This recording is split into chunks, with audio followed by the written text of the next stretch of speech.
علیہم سورۃ فاتحہ میں آپ نے پڑھا کہ ہمیں ان کے راستے پر چلا جن پہ انعام ہوا. سورہ البقرہ کے شروع میں ان کی تفصیلات آپ کو بتا دی گئی کہ وہ کون ہیں جن کے لیے قرآن ہدایت بن جاتا ہے. متقین، ہدی للمتقین، ان کی خوبیاں بھی بتا دی گئی جو ہم نے کل ڈسکس کی. 5 پراپرٹیز کہ انعمت علیہم والے کون ہیں، جن کے پاس انعام یافتہ لوگ کون ہیں اللہ تعالیٰ کے، جن کے پاس علم آیا تو اس کو انہوں نے اس کے اوپر فوراً عمل کر لیا. جیسے مثال کے طور پر صحابہ کرام اجمعین، جیسے ہی ان کے سامنے نبی کریم صلی اللہ علیہ وسلم نے قرآن پیش کیا تو وہ اس پر ایمان لے آئے. اور پھر ہر دور کے لوگ ہو سکتے ہیں کہ جن کے سامنے جب بھی حق آئے، قرآن آئے تو وہ اس کے اوپر فوراً اس کے اوپر یقین کریں اور اس کے اوپر عمل کر لیں. تو ایسے لوگ پھر ہر دور میں ہو سکتے ہیں. انعمت علیہم، اور جن کے لیے قرآن ہدی للمتقین ہوتا ہے.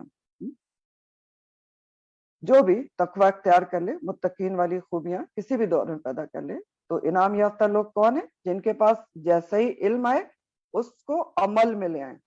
دوسرا گروہ سورہ فاتحہ میں بتایا گیا المغضوب علیہم، جن کے اوپر اللہ کا غضب ہوا. یہ کون تھے؟ جن کے پاس علم تھا لیکن اس پر عمل نہیں کیا گیا. اور سورہ البقرہ میں اس کی تفصیلات بتا دی گئی کہ یہ کون لوگ ہیں. ان الذین کفروا، ہاں علم ہے، وہ جانتے ہیں. کفر کیا ہوتا ہے؟ جان کر بھی چھپا دینا، جان لینا مگر عمل میں نہیں آنا، ضد میں انکار کر دینا. تو ان کے بارے میں ہم نے پچھلی دفعہ دوسرے گروہ کے بارے میں بھی پڑھا. کہاں پڑھا؟ ان الذین کفروا سواء علیہم، برابر ہے ان کے پر انذرتہم ام لم تنذرہم لا یؤمنون، ایمان نہیں لائیں گے. تو یہ سورہ فاتحہ میں ان کو کیا کہا گیا تھا؟ مغضوب علیہم. یہاں کیا کہا گیا ان کو؟ ان الذین کفروا، کٹر کافر، جنہوں نے طے کیا ہوا ہے کہ وہ انہوں نے ماننا نہیں ہے. بے شک دل مان لے، جان لے، لیکن جان کر بھی چھپا دیں گے. کفر ہے اس چیز کا نام. تو اب ان الذین کفروا، وہ چاہے مشرکین مکہ میں سے ہوں یا اہل کتاب میں سے ہوں، دونوں نے انکار کیا تھا نا. اہل کتاب کس کو کہتے ہیں؟ یہود اور نصارہ کو کہتے ہیں، جوز اور کرسچنز کو، جن کے پاس کتاب آئی تھی تورات اور انجیل. ٹھیک ہے، تو یہ 2 گروہوں کا ذکر ابھی تک آپ نے پڑھا. اب سورۃ الفاتحہ میں ایک تیسری قسم کا بھی ذکر تھا. وہ کون سے تھے؟ الضالین، بھٹکے ہوئے لوگ.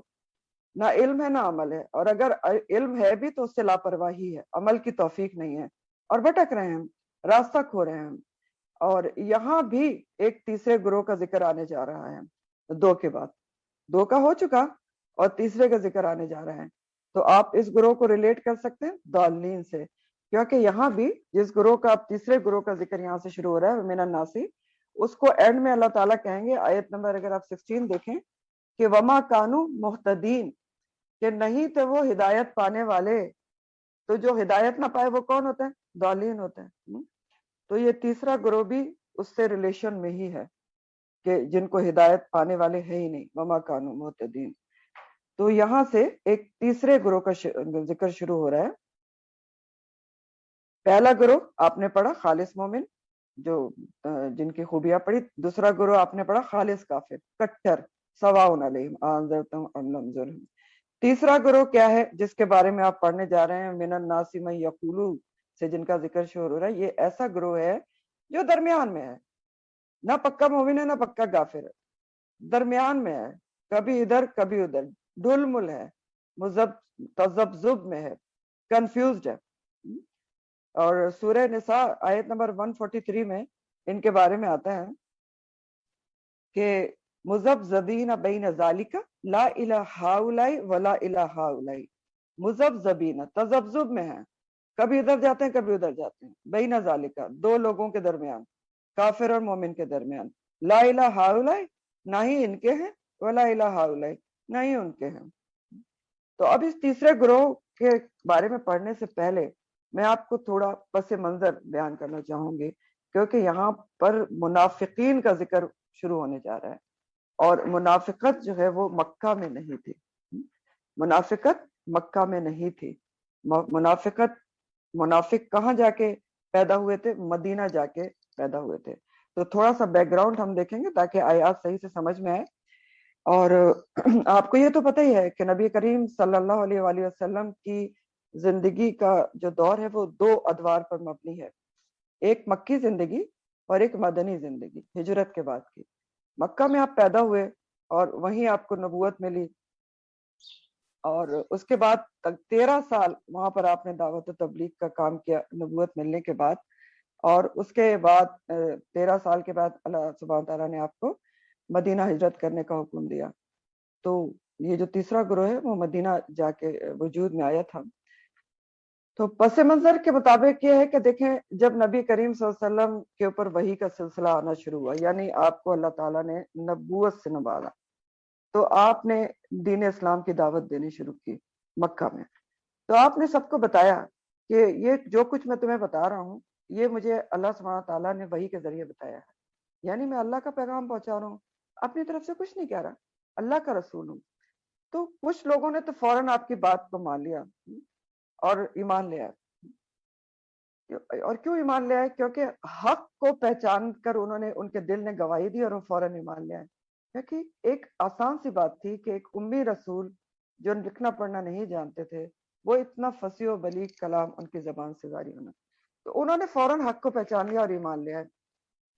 اور اس لیے بھی ایمان لے آئے کچھ لوگ جو انصاف پسند تھے، کیونکہ وہ آپ کا اخلاق و کردار سے واقف تھے.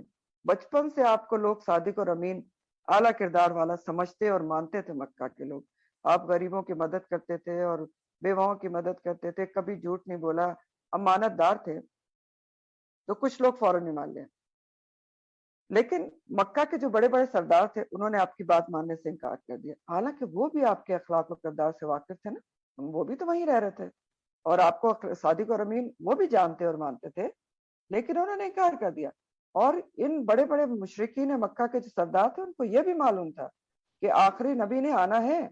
کہاں سے معلوم تھا؟ یہود و نصارہ اہل کتاب سے انہوں نے سنا ہوا تھا، کیونکہ اہل کتاب یہود و نصارہ کی کتابوں میں نبی کریم صلی اللہ علیہ وسلم کی نشانیاں، آمد کی اطلاع سب کچھ موجود تھا، ڈیٹیل سے نام تک موجود تھا تورات اور انجیل میں. آپ پڑھیں گے انشاءاللہ کہ ان کا نام احمد ہوگا. تو یہ بھی جانتے تھے کیونکہ یہ ان سے ملتے جلتے رہتے تھے، اکٹھے مل جل کر رہ رہے تھے. لیکن پھر انکار کیوں کر دیا؟ ان الذین کفروا، اس کی کئی وجوہات تھیں. نمبر ایک تو آپ دیکھیں تکبر، تعصب اور حسد تھا. کس چیز کا حسد اور تعصب تھا اور تکبر تھا ان سرداران قریش کو کہ نبوت ہم میں سے کسی بڑے سردار کو کیوں نہیں ملی؟ یا نبوت کے لیے یہی یتیم اور یسیر رہ گیا تھا نبوت ملنے کے لیے؟ تو اور یہ بات قرآن میں آتی بھی ہے کہ وہ کہتے تھے کہ اگر نبوت ملنی تھی تو دو بڑی بڑی جو بستیاں ہیں مدینہ اور مکہ اور طائف کی، اس میں اتنے بڑے بڑے سردار تھے، اس میں سے کسی کو ملنی تھی. تو اللہ تعالیٰ نے بڑا خوبصورت وہاں جواب دیا ہے کہ تم، اللہ تعالیٰ بہتر جانتے ہیں کہ کون رسالت کا بوجھ اٹھانے کے قابل ہے، تم نہیں جانتے، اس لیے آپ اپنی عقل سے بات نہ کریں. تو ان کو یہ تکبر، تعصب اور حسد تھا کہ ہم اتنے بڑے بڑے سردار، ہمیں کیوں نہیں ملے. دوسری وجہ ان کی ضد اور انا تھی. انا کیسے تھی؟ کہ اپنے آباء اجداد کے پرانے طریقوں کو کیسے چھوڑ دیں، آباء و اجداد کا پرانا دین کیسے چھوڑ دیا جائے، یہ انا تھی. اور ایسا ہوتا ہے نا کہ ہمارے آباء اجداد اس طریقوں پر چلتے رہے تو کیسے چھوڑ دیں، اپنے بتوں کو کیسے چھوڑ دیں. تو ایک اللہ کو وہ مان کر نہیں دے رہے تھے.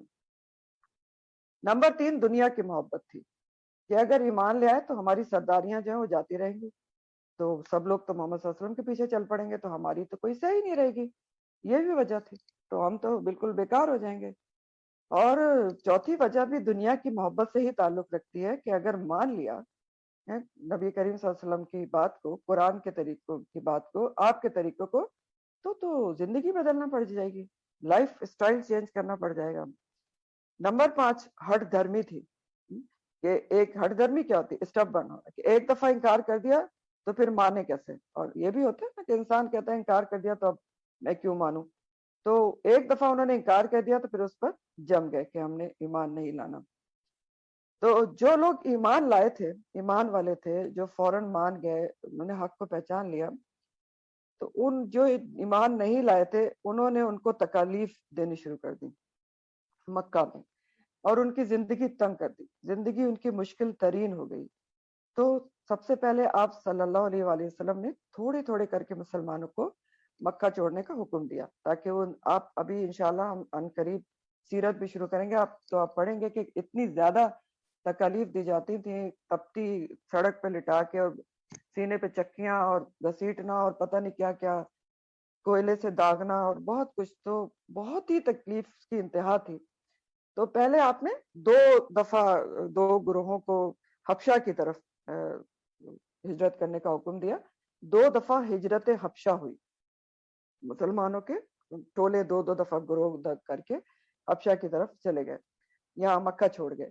لیکن جب حالات روز بروز بہت خراب ہونے لگے اور اتنے خراب ہو گئے کہ نبی کریم صلی اللہ علیہ وسلم کی خدا نہ کرے یہ مشرکین مکہ نے جمع ہو کے دارالارقم میں آپ کو اللہ نہ کرے ختم کرنے کی سازش پلان کر لی، تو اللہ سبحانہ تعالیٰ نے آپ کو بھی مدینہ ہجرت کا حکم دے دیا، اور آپ صلی اللہ علیہ وآلہ وسلم اپنے ساتھیوں کے ساتھ، جس میں سر فہرست ابو بکر صدیق رضی اللہ تعالیٰ عنہ تھے، ان کے ساتھ ہجرت کر کے مدینہ تشریف لے آئے.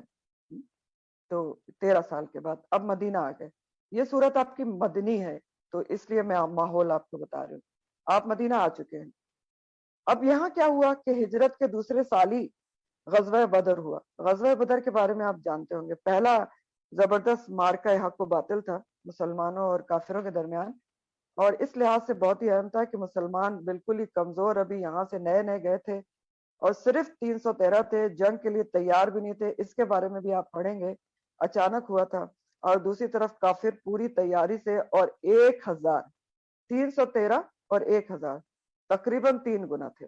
لیکن پھر بھی مسلمانوں کو فتح اور نصرت ملی، کامیابی ملی، اور بہت ہی زبردست فتح ملی تھی. یہ تو اس سے کیا ہوا کہ مدینہ کے لوگوں کے اندر مسلمانوں کا روب بیٹھ گیا کہ یہ کوئی سچا دین ہے، اور یہ کیونکہ اتنے کم لوگ اور کمزور اور اتنے زبردست غلبہ. تو اس چیز سے متاثر ہو کر مدینہ کے کچھ لوگوں نے جو کافر تھے، انہوں نے اوپری طور پر اسلام قبول کرنے کا ڈھونگ رچایا. یعنی دل سے اسلام کو قبول نہیں کیا، بس مسلمانوں کے روب میں آ کر، ڈر کر، یا ان سے فوائد حاصل کرنے کے لیے وہ اوپری ایمان لے آئے. کیونکہ مسلمان جیتے تھے، جب جنگیں ہوتی تھی مال غنیمت بھی ملتا تھا اور مل ہی رہا تھا مسلسل، تو فوائد حاصل کرنے کے لیے اور ڈر کے کہ یہ کیونکہ مسلمان غالب آ رہے ہیں تو ہمیں کوئی نقصان نہ ہو، تو انہوں نے یہ اوپری اسلام قبول کیا. اسلام لانے کا ڈھونگ رچایا، دل سے اسلام نہیں لائے تھے. محمد صلی اللہ علیہ وسلم سے ان کو کوئی لگاؤ نہیں تھا، اسلام سے ان کو کوئی دلچسپی نہیں تھی، صرف اپنے دنیاوی فوائد حاصل کرنے کے لیے لائے تھے. جب دیکھا مسلمان طاقت پکڑ رہے ہیں تو فوائد حاصل کر لیں، اور روب میں آ گئے کہ ہمیں کوئی نقصان نہ پہنچے. لیکن سارے لوگ مدینہ میں ایسے نہیں تھے، مدینہ کے سارے کافر ایسے نہیں تھے، یہ بھی یاد رکھیں. مدینہ میں ایک 2 قبیلے تھے کافروں کے پہلے، اوس و خزرج کے نام سے. تو اس میں سے بہت زیادہ لوگ نبی کریم صلی اللہ علیہ وسلم پر ایمان لائے تھے، اور ایون جب آپ مکہ میں تھے تب بھی وہ لائے تھے، جب حج کے موقع پر آئے تھے. تو یہ زبردست کون تھے؟ یا اوس خزرج کے قبیلے کے جو انصار مدینہ ملے، جن کے بارے میں آپ نے پڑھا ہوگا، زبردست قسم کے لوگ، جن کی ایثار و قربانی جو ہے وہ قابل ذکر ہے، اور بہت ہی ایک مثال ہے ہمارے لیے کہ انہوں نے کیسی کیسی قربانیاں مہاجرین کے لیے دی. تو یہ جو اوپری اسلام لے کر آئے تھے صرف فوائد اٹھانے کے لیے یا اپنے آپ کو بچانے کے لیے، یہ کون تھے؟ یہ منافق تھے، منافقین. اور منافق کا روٹ کیا ہے؟ میں نے آپ کو بتایا تھا، نون فے قاف، نفقہ. نفقن کہتے ہیں 2 منہ والی سرنگ کو، ٹنل کو، ایسی ٹنل جس کے 2 منہ، یعنی دو طرفہ اوپننگ ہو، اس طرف بھی ہو اس طرف بھی ہو. اور نفقتن چویا کو کہتے ہیں، اور چویا بھی کیا کرتی ہے؟ وہ اسی قسم کی ٹنل بناتی ہے کہ جس کے وہ 2-3 منہ رکھتی ہے کہ جدھر سے چاہے وقت ضرورت وہ نکل جائے. تو منافق کون ہوا پھر؟ 2 چہروں والا، ڈبل اسٹینڈرڈ جس کے ہو، دوہری شخصیت ہو، جس کے دل میں کچھ اور ہو اور جس کی زبان پر کچھ اور ہو، یہ منافق تھے. تو آپ صلی اللہ علیہ وسلم کی دعوت اسلام کے نتیجے میں 3 گروہ سامنے آئے: مومن یعنی پکے مسلمان، کافر یعنی انکار کرنے والے، اور منافق دوہری شخصیت رکھنے والے. منافق جن کے قول و فعل میں تصاد تھا، جن کے قول و فعل میں تضاد ہو، دل میں کچھ اور ہو اور اوپر سے کچھ اور ہو. اور جو منافق ہے اس کا طریقہ یہی ہوتا ہے جو چویا کا ہوتا ہے کہ دونوں طرف وہ دروازہ کھلا رکھتا ہے کہ جدھر فائدہ نظر آئے 2 گروہوں کے درمیان دونوں طرف بنا کے رکھتا ہے کہ جدھر اپنا فائدہ پیش نظر رکھتا ہے کہ جدھر فائدہ نظر آئے وہ ادھر سے نکل جائے. اور یہ منافقین بالکل اسی طرح سے کیا کرتے تھے کہ جب کبھی اسلام کے لیے کوئی قربانی دینے کا موقع آتا تو پیچھے ہٹ جاتے تھے، دوسرا راستہ اختیار کر لیتے، سیکنڈ راستے سے باہر نکل جاتے تھے، بہانے کرتے تھے۔ اب پڑھیں گے بہت کچھ ان کے بارے میں کہ ہمارے تو بیوی بچے اکیلے ہیں، ہم کیسے جنگ میں جا سکتے ہیں، اور فصلیں پکی کھڑی ہوئی ہیں تو وہ کون کاٹے گا، بہت سارے بہانے ان کے پاس موجود تھے۔ اور جب فوائد لینا ہوتے تھے، جنگ ختم ہو جاتی تھی اور مال غنیمت کا موقع آ جاتا تھا تو پھر آ جاتے تھے کہ ہم تو تمہارے جیسے ہیں، ہم تو مسلمان ہیں تو ہمیں بھی حصہ ملنا چاہیے۔ اب ان منافقین کا جو سردار تھا اس کا نام تھا عبداللہ بن ابی، عبداللہ بن ابی۔ اب عبداللہ بن ابی کا مسئلہ کیا تھا کہ جب نبی کریم صلی اللہ علیہ وسلم ابھی مدینہ نہیں آئے تھے تو جیسے میں نے آپ کو بتایا کہ اوس و خزرج دو بڑے بڑے قبائل تھے مشرکین مکہ کے مدینہ کے، تو ان میں بہت زیادہ کانفلکٹ تھا، جنگیں ہوتی رہتی تھیں، جنگیں۔ تو اب فائنلی انہوں نے یہ ڈیسائیڈ کیا تھا کہ ہم کسی ایک کو مشترکہ طور پہ سردار بنا لیتے ہیں مدینہ کا، تاکہ ہمارے یہ اپن کے کانفلکٹ ختم ہو جائیں۔ اور اس کے لیے چنا کس کو گیا تھا؟ عبداللہ بن ابی کو۔ تو اس کی تاج پوشی ہونے والی تھی ایسے مدینہ کا سردار، اور تاج تک بنا ہوا تھا اس کا کہ بس اب اس کو پہنایا جائے گا۔ تو اتنے میں کیا ہوا کہ نبی کریم صلی اللہ علیہ وسلم ہجرت کر کے آ گئے، تو اب تو اوس و خزرج وغیرہ کا پورا رخ ان کی طرف ہو گیا، اور اوس و خزرج کے لوگ تو بہت زیادہ ایمان لائے تھے، وہی تو انصار مدینہ بنے تھے۔ تو اب اس کو تو جو عبداللہ بن ابی تھا یہ بھی بظاہر تو پھر یہ ایمان لے کر آیا کیونکہ کوئی چارہ نہیں تھا کہ اگر نہیں لاتا تو پھر نقصان اٹھانا پڑتا، اور دیکھ رہا تھا کہ بہت زیادہ فوائد ہیں، تو اوپری ایمان، دل میں بہت ہی حسد اور بغض تھا۔ اور اس کا پھر ایک پورا ایک گروہ تھا عبداللہ بن ابی کی سرکردگی میں منافقین کا۔ تو یہ منافقین کا تھوڑا سا بیک گراؤنڈ تھا۔ اور منافقت کے بارے میں ترمذی کی حدیث کا مفہوم ہے کہ نبی کریم صلی اللہ علیہ وسلم نے فرمایا ہے کہ روز قیامت تم میں سے بدترین ان لوگوں کو پاؤ گے تم جن کے دو چہرے ہوتے ہیں۔ بدترین روز قیامت وہ لوگ ہوں گے جن کے دو چہرے ہوتے ہیں، دو چہرے یعنی ڈبل سٹینڈرڈ، دل میں کچھ اور زبان میں کچھ اور۔ تو تین گروہ آپ کے سامنے ہیں، تیسرا ہم پڑھنے جا رہے ہیں۔ پہلا گروہ مومن ایمان والے، وہ کون ہیں؟ جنہوں نے مکمل طور پر اللہ کے آگے سبمٹ کر دیا، مکمل سبمیشن، اللہ کو مان کر اس کی مان لی۔ دوسرا ان الذین کفروا، کفار، ریجیکشن کرنے والے، صاف انکار۔ نمبر تین منافقین، اوپر سے اقرار اور اندر سے انکار، ڈبل اسٹینڈرڈ، دل میں ایمان نہیں ہے، اوپر سے کہتے ہیں کہ ہم ایمان لانے والے ہیں۔ تو اس حساب سے ہم شروع کرتے ہیں۔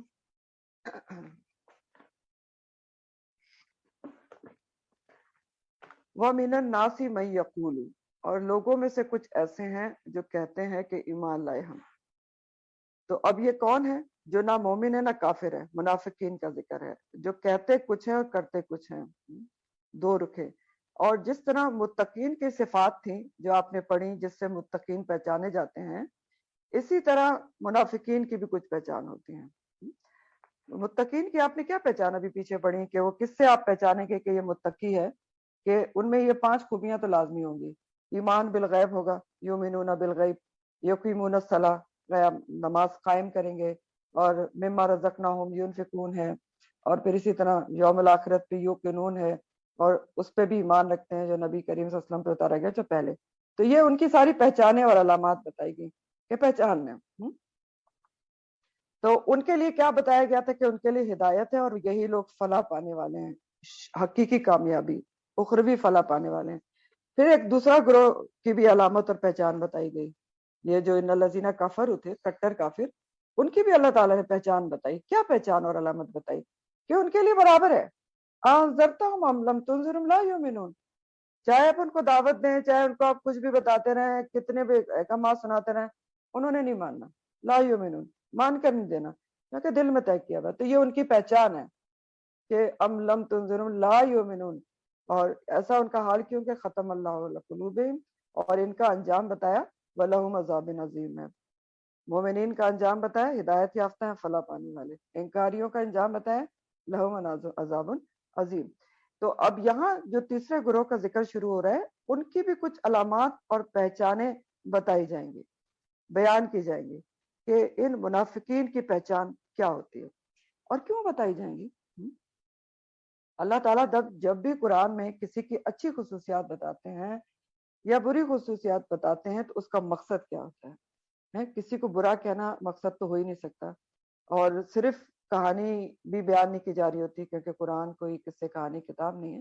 مقصد یہ ہوتا ہے کہ ہر قرآن کا قاری ان خصوصیات کے مطابق اپنے آپ کو جج کرے، اچھی خصوصیات کے مطابق بھی جج کرے اور دیکھے کہ میرے اندر کتنی موجود ہیں، جو نہیں موجود ہیں ان کو پیدا کرنے کی کوشش کرے، اور خدا نہ کرے اگر کوئی بری خصوصیت کے حساب سے دیکھا جائے کہ وہ موجود ہے تو اس کو اپنے اندر سے نکالے کوشش سے اور محنت سے۔ تو مقصد خصوصیات بیان کرنے کا، چاہے اچھی یا بری ہو، اپنا محاسبہ، اپنا چیک اینڈ بیلنس کرنا ہوتا ہے، اور یہ بھی یاد رکھیں کہ محاسبہ اپنا کرنا ہوتا ہے، ججمنٹ اپنی کرنی ہوتی ہے، دوسرے کی نہیں کرنی ہوتی کہ فلاں متقی نہیں ہے، فلاں منافق ہے، ایسے نہیں ہے۔ اپنا کرنا ہوتا ہے انسان کو کہ میں اپنے اندر دیکھوں کہ میرے اندر کون سی خصوصیات ہیں اور کون سے نہیں ہیں۔ تو ایک دوسری اور طلب بات یہاں پر یہ بھی ہے کہ آپ دیکھیں کہ وَمِنَ النَّاسِ کی بات کی گئی ہے، عوام الناس کی، میں یقولو ایک کامن بات کی گئی، کامن گراؤنڈ پہ، کسی خاص طبقے کا، کسی خاص گروہ کا اللہ تعالیٰ نے نام نہیں لیا۔ کیوں؟ کیونکہ آگے علامات بتا رہے ہیں اللہ تعالیٰ کہ خود ہی پہچانو، جس کے اوپر بھی فٹ ہو جائیں وہ سمجھ لیں کہ میں کون سے گروہ سے تعلق رکھتا ہوں۔ تو علامات بتائی جا رہی ہیں، اور اس لیے بھی کسی خاص گروہ کا اور کسی خاص طبقے کا، کسی خاص زمانے کا نام نہیں لیا گیا ہے کہ منافقت صرف آپ صلی اللہ علیہ وسلم کے دور میں نہیں تھی۔ اعتقادی منافق ابھی آپ کو ٹائپ سے بتاؤں گے، بے شک اس دور میں تھے، لیکن منافقت جو ہپوکریسی ہے یہ تو ایک ایٹیٹیوڈ ہے، اور یہ ایٹیٹیوڈ کسی بھی زمانے میں پایا جا سکتا ہے، کسی بھی دور میں ہو سکتی ہے۔ اس لیے یہاں پر وَمِنَ النَّاسِ کا لفظ استعمال کیا گیا ہے کہ لوگوں میں سے بعض ایسے ہیں جو ایسا کہتے ہیں۔ کیا کہتے ہیں؟ آمنا باللہ، ایمان لائے ہم اللہ پر۔ تو کہتے ہیں، یقول، قول کا مطلب ہوتا ہے زبان سے کہنا، کہ یہ وہ لوگ ہیں جو صرف زبان سے کہتے ہیں کہ ہم ایمان لائے اللہ پر، وبالیوم الآخر، اور ساتھ یوم آخرت کے، اور یوم آخرت پر بھی ایمان لائے۔ یہ زبان سے کہتے ہیں، یہ جو تھرڈ گروہ ہے اس کے بارے میں ڈسکرپشن آ رہی ہے کہ یہ کہتے ہیں زبان سے کہ ہم، قول سے صرف زبانی طور پر کہتے ہیں کہ ہم ایمان لائے اللہ کے اوپر اور آخرت کے اوپر بھی لائے، اور کہتے تو ہیں لیکن صرف زبان سے۔ لیکن اللہ تعالیٰ ان کی یہ بات کو ماننے پر تیار نہیں۔ اللہ تعالیٰ کیا فرما رہے ہیں؟ وما ہم بمومنین، نہیں ہے وہ ایمان لانے والے، ایمان لانے والے ہیں ہی نہیں۔ تو کیوں کہہ رہے ہیں؟ کیونکہ ان کے دل ایمان سے خالی ہیں، صرف زبان سے کہہ رہے ہیں، اور زبان سے صرف کہنا، صرف زبان سے ایمان کا اقرار سے ایمان مکمل نہیں ہو جاتا۔ ایمان کے 3 کمپوننٹس ہوتے ہیں، یہ ہمیشہ کے لیے یاد رکھیں۔ ایمان کب مکمل ہوتا ہے؟ اس کے 3 کمپوننٹس جب پورے ہوتے ہیں۔ 3 کمپوننٹس کیا ہیں ایمان کے؟ ایمان کیا ہے؟ سب سے پہلے تو ایمان کیا ہے؟ میں نے آپ کو پچھلی تفسیر میں ایکسپلین کیا تھا، اللہ اور رسول کی مان لینا، اور جو بھی رسول کی خبریں اس کے اوپر غائبانہ خبریں اس سے دل سے ایمان لے آنا، یقین کر لینا۔ تو یہ تو ایمان ہے، اور اس کے 3 کمپوننٹس کیا ہیں؟ کہ دل میں پکا یقین ہو، پھر زبان سے اقرار ہو، اور پھر اعضاء سے اس پر عمل کیا جائے، اعضاء سے عمل بھی کیا جائے ان پر۔ تو عربی میں اس کو ایسے کہتے ہیں کہ اقرار باللسان، لسان کہتے ہیں زبان کو، تصدیق بالقلب، اور عمل بالجوارح، جوارح کہتے ہیں اعضاء کو۔ تو آپ اردو میں لکھ لیں کہ زبان سے اقرار، دل سے یقین، اور اعضاء سے اس پر عمل، عمل صالح کرنا۔ یہ تینوں کمپوننٹ جب تک پورے نہ ہو تو ایمان مکمل نہیں ہوتا۔ تو یہاں تو صرف ایک کمپوننٹ ہے کہ وہ منہ سے صرف کہہ رہے ہیں، وہ یقولو کہتے ہیں صرف زبان سے کہ ہم ایمان لائے ہیں، لیکن ان کا دل ایمان سے خالی ہے، دل گواہی نہیں دیتا، صرف زبانی کلامی ان کا دعویٰ ہے ایمان کا، اور عمل بھی اس کے بالکل خلاف ہے، اعضاء سے اس پر عمل بھی نہیں ہو رہا منافقین کا، تو مومن نہیں ہے۔ اللہ تعالیٰ ان کے اس زبانی دعوے کو کوئی وزن دینے کو تیار ہی نہیں ہے، ویٹیج ہی نہیں دے رہے ہیں۔ اللہ تعالیٰ فرماتے ہیں وما ہم بمومنین، کیونکہ ایمان صرف زبانی کلامی دعوے سے ثابت نہیں ہو جاتا، اور یہ زبانی کلامی دعویٰ بھی وہ کیوں کر رہے تھے کہ وہ ایسا کر کے، ابھی آپ آگے پڑھیں گے، کہ دھوکہ دینے کی کوشش کرتے ہیں اللہ تعالیٰ کو اور اہل ایمان کو، اس وجہ سے زبانی کلامی دعویٰ تھا۔ تو اس سے ہمیں بہت ضروری بات پتہ چل رہی ہے کہ صرف زبانی کلامی دعوے کرنا انسان کے لیے فائدہ مند نہیں ہے۔ صرف زبانی کلامی باتیں کرنا کہ میرے دل میں یہ ہے اور میرے دل میں اتنی محبت اور اتنا ایمان، اس سے فائدہ نہیں ہوتا جب تک انسان کا دل گواہی نہ دے اور انسان کے عمل میں وہ چیز نہ ہو۔ تو ایمان کے لیے شرط ہے کہ دل اور زبان میں ہم آہنگی ہو، کوآرڈینیشن ہو۔ جو آپ زبان سے کہہ رہے ہیں وہ دل میں اس بات کا آپ کو یقین ہو۔ جیسے دیکھیں نا، اب یہ جو ہے نا ایمان، یہ ایکچولی دل کی کنڈیشن ہے، یہ کوئی بھی نہیں جان سکتا۔ میرے دل میں کتنا ایمان ہے آپ کو نہیں پتا، کتنا میرے دل میں ایمان ہے اللہ کے اوپر، کتنا اس کے فرشتوں پر، کتنا اس کی کتابوں پر، کتنا یوم آخرت پر، کتنا اچھی بری تقدیر پر، دوبارہ اٹھنے پر، یہ کوئی ایک دوسرے کے دل کا حال نہیں جان سکتا۔ ایمان دل میں ہوتا ہے، اور زبان پہ جو ہو وہ دل میں بھی موجود ہو، اس کوآرڈینیشن کا نام ایمان ہے۔ جبکہ جو دل میں کچھ اور ہو اور زبان پر کچھ اور ہو، تو اب کیا ہے؟ دونوں کے فرق کا نام ہی کیا ہے؟ منافقت ہے۔ دل اور زبان کی کوآرڈینیشن کا نام ایمان ہے، اور جب فرق ہو دل اور زبان میں، زبان کچھ اور کہہ رہی ہے، دل میں کچھ اور ہے، عمل کچھ اور کیا جا رہا ہے، تو کیا ہے؟ اس فرق کا نام ہی منافقت ہے، ہپوکریسی ہے۔ دل اور زبان کا فرق، دل اور زبان کا فرق کا نام منافقت ہے۔ تو یہ منافقت خواہ دین کے معاملے میں ہو یا دنیا کے معاملے میں ہو، اور ایک بدترین بیماری ہے۔ منافقت دونوں معاملے میں ہو سکتی ہے، یہاں تو دین کے معاملے میں ان کی تھی منافقت، اور دنیا کے معاملے میں بھی تھی۔ دین کے اوپر شک و شبہ تھا، ان کو ایمان ہی نہیں تھا سچا، اس لیے صرف اوپر سے لائے تھے، اور دنیا کے معاملے میں بھی تھی کہ صرف دنیا کی محبت کے لیے ایمان لے کر آئے تھے۔ تو خواہ کسی بھی معاملے میں ہو، منافقت ایک بدترین بیماری ہے، بہت ہی فیٹل اور ڈینجرس بیماری ہے یہ منافقت۔ اور کس چیز کی بیماری ہے؟ دل کی بیماری ہے، یہ اللہ تعالیٰ ہی ابھی آگے فرمائیں گے۔ دل کی روحانی بیماری ہے۔ دل کی جیسے جسمانی بیماریاں ہوتی ہیں نا، فزیکل، کہ دل کا ویلو خراب ہو گیا یا دل کو سپلائی زیادہ نہیں جا رہی ہے، دل بیمار ہو جاتا ہے، اسی طرح دل کی روحانی بیماریاں بھی ہوتی ہیں، بہت سی ہوتی ہیں، آپ اس کے بارے میں پڑھیں گے۔ تو منافقت سب سے ٹاپ موسٹ دل کی ایک سنگین بیماری ہے، بدترین بیماری ہے روحانی۔ کیونکہ دیکھیں یہ منافقت ایسی بیماری ہے کہ سامنے والے کو پتہ بھی نہیں چلتا کہ کس کے دل میں منافقت موجود ہے، اور اس کو اس کا نقصان پہنچ سکتا ہے۔ لیکن بات یہ ہے کہ لوگوں کو بے شک پتہ نہ چلے، اللہ تعالیٰ تو دلوں کے حال جانتے ہیں، اسی لیے ان کی منافقت کو کھول رہے ہیں۔ لیکن سامنے سے نبی کریم صلی اللہ علیہ وسلم کو پتہ نہیں چل رہا تھا، ایمان والوں کو بھی نہیں پتہ چل رہا تھا کہ کون منافق ہے کون سچا مومن ہے۔ تو اللہ تعالیٰ تو بتا رہے ہیں نا، کیونکہ دلوں کے حال جانتے ہیں، اور ہمیشہ کے لیے ہر کسی کے دل کا حال جانتے ہیں کہ کس کو دل میں سچا ایمان ہے اور کس کی صرف منافقت زبانی کلامی ایمان ہے۔ تو سبق یہاں تک ہمارے لیے یہ ہے امپورٹنٹ ترین کہ قرآن سے ہدایت کے لیے اور اللہ کے احکامات سے ہدایت کے لیے اپنے دل اور زبان کو ہم آہنگ کرنا بہت ضروری ہے۔ دل اور زبان کی الائنمنٹ کرنا بہت ضروری ہے کہ جو میں زبان سے کہہ رہی ہوں وہ میرے دل میں بھی اس بات کا اتنا ہی یقین ہو۔ یعنی ایمان مفصل اگر میں پڑھ رہی ہوں، آمنت باللہ و ملائکتہ کتبہ و رسلہ قدر خیر شرعی و قدر شرعی خیری و شرعی من اللہ تعالی و باس بعد الموت۔ تو مجھے میری یہ زبان کہہ رہی ہے تو میرے دل کو اتنا ہی یقین ہونا چاہیے کہ اچھی اور بری تقدیر جو ہے وہ اللہ کی طرف سے ہے، اور میں اس پہ راضی رہوں، چاہے برا ہو رہا ہے چاہے اچھا ہو رہا ہے، کہ اس میں کوئی حکمت اور مصلحت ہوگی۔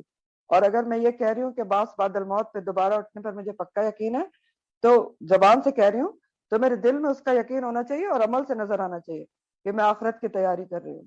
تو یہ ان چیزوں کی جو الائنمنٹ ہے وہ ہے ایمان، جو ہدایت کے لیے ہونا بہت ضروری ہے۔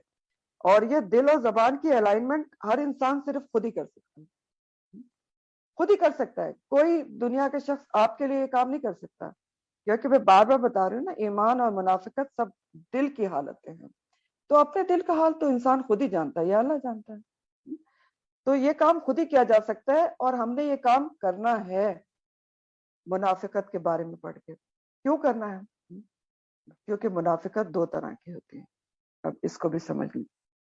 منافقت دو طرح کی ہوتی ہے. ایک وہ جو اوپر سے ایمان اور اندر سے پکے کافر. ایسے لوگوں کو اعتقادی منافق کہتے ہیں.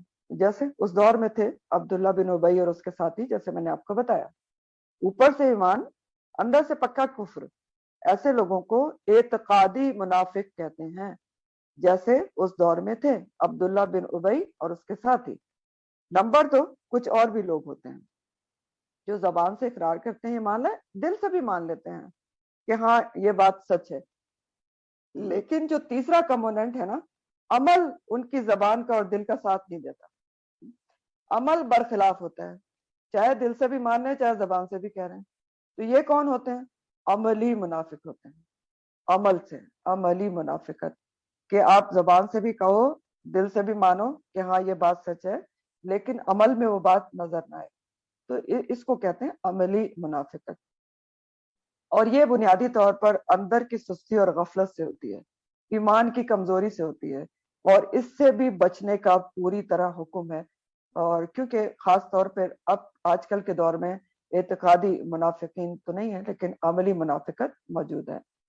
اور اس کے بارے میں منافقت کی ایک اور پہچان، یہ ابھی آپ بہت ساری پہچانیں تو پڑھیں گے، قرآن کے حساب سے کچھ احادیث کے مطابق ہم منافقت کی پہچان دیکھ لیں.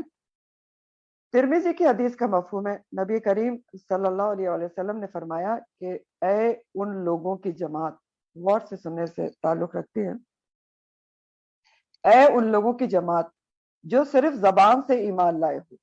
اس کو مخاطب کر رہے ہیں نبی صلی اللہ علیہ وسلم، اے ان لوگوں کی جماعت جو صرف زبان سے ایمان لائے ہو. یعنی کون ہو؟ منافق ہو، جن کے دل میں ایمان داخل نہیں ہوا. مسلمانوں کی غیبت نہ کیا کرو اور نہ کسی کی عزت اور آبرو کے درپے ہوا کرو، کیونکہ جو کسی کی عزت کے درپے ہوتا ہے اللہ اس کی عزت کے درپے ہو جاتا ہے، اور اللہ جس کی عزت کے درپے ہو جائے اس کو اس کے گھر میں رسوا کر دیتا ہے. یہاں تک حدیث کے الفاظ ہیں. اب کیا پتہ چل رہا ہے یہاں سے؟ بہت اہم ایک صفت پتہ چل رہی ہے منافقت کی، کہ غیبت کرنا، دوسرے کی عزت اچھالنا، یہ ایمان والوں کا کام نہیں ہے. یہ کس کا کام ہے؟ اے ان لوگوں کی جماعت جو صرف زبان سے ایمان لائے ہو، جن کے دل میں ایمان داخل نہیں ہوا. تو ایک یہ حدیث ہے. تو یاد رکھیں کہ ہر قسم کے نفاق سے بچنا اور ڈرنا چاہیے، اور ہر وقت اپنے آپ کو چیک کرنا چاہیے. صحابہ کرام اجمعین ڈرتے تھے. سوچیں، صحابہ ڈرتے تھے کہ کہیں میں منافقوں میں ہمارا نام نہ آ جائے. حضرت ابو ہریرہ کے بارے میں آتا ہے، ایک دفعہ وہ روڈوں پہ پریشان ہو کے چلاتے ہوئے نکل گئے، ابو ہریرہ منافق ہو گیا، ابو ہریرہ منافق ہو گیا. پریشانی کی حالت میں لوگوں نے پکڑا، بھائی کیا ہو گیا؟ انہوں نے کہا میں منافق ہو گیا. ان کے کیسے بھائی؟ انہوں نے کہا کہ جب میں نبی کریم صلی اللہ علیہ وسلم کی محفل میں ہوتا ہوں تو میرا ایمان کا لیول وہ آسمان پہ جا رہا ہوتا ہے، ہائی ہوتا ہے، لیکن جب میں گھر میں آتا ہوں تو نیچے آ جاتا. تو ان کو سمجھایا گیا کہ نہیں، ایسا منافقت نہیں ہے، ایمان ایسی چیز ہے جو گھٹتا بڑھتا ہے. تو کوشش یہ کرنی چاہیے کہ ایسے کام کریں، ایسی محافل اور ایسی چیزوں سے جڑ کے رہے کہ ایمان کا لیول بڑھتا رہے.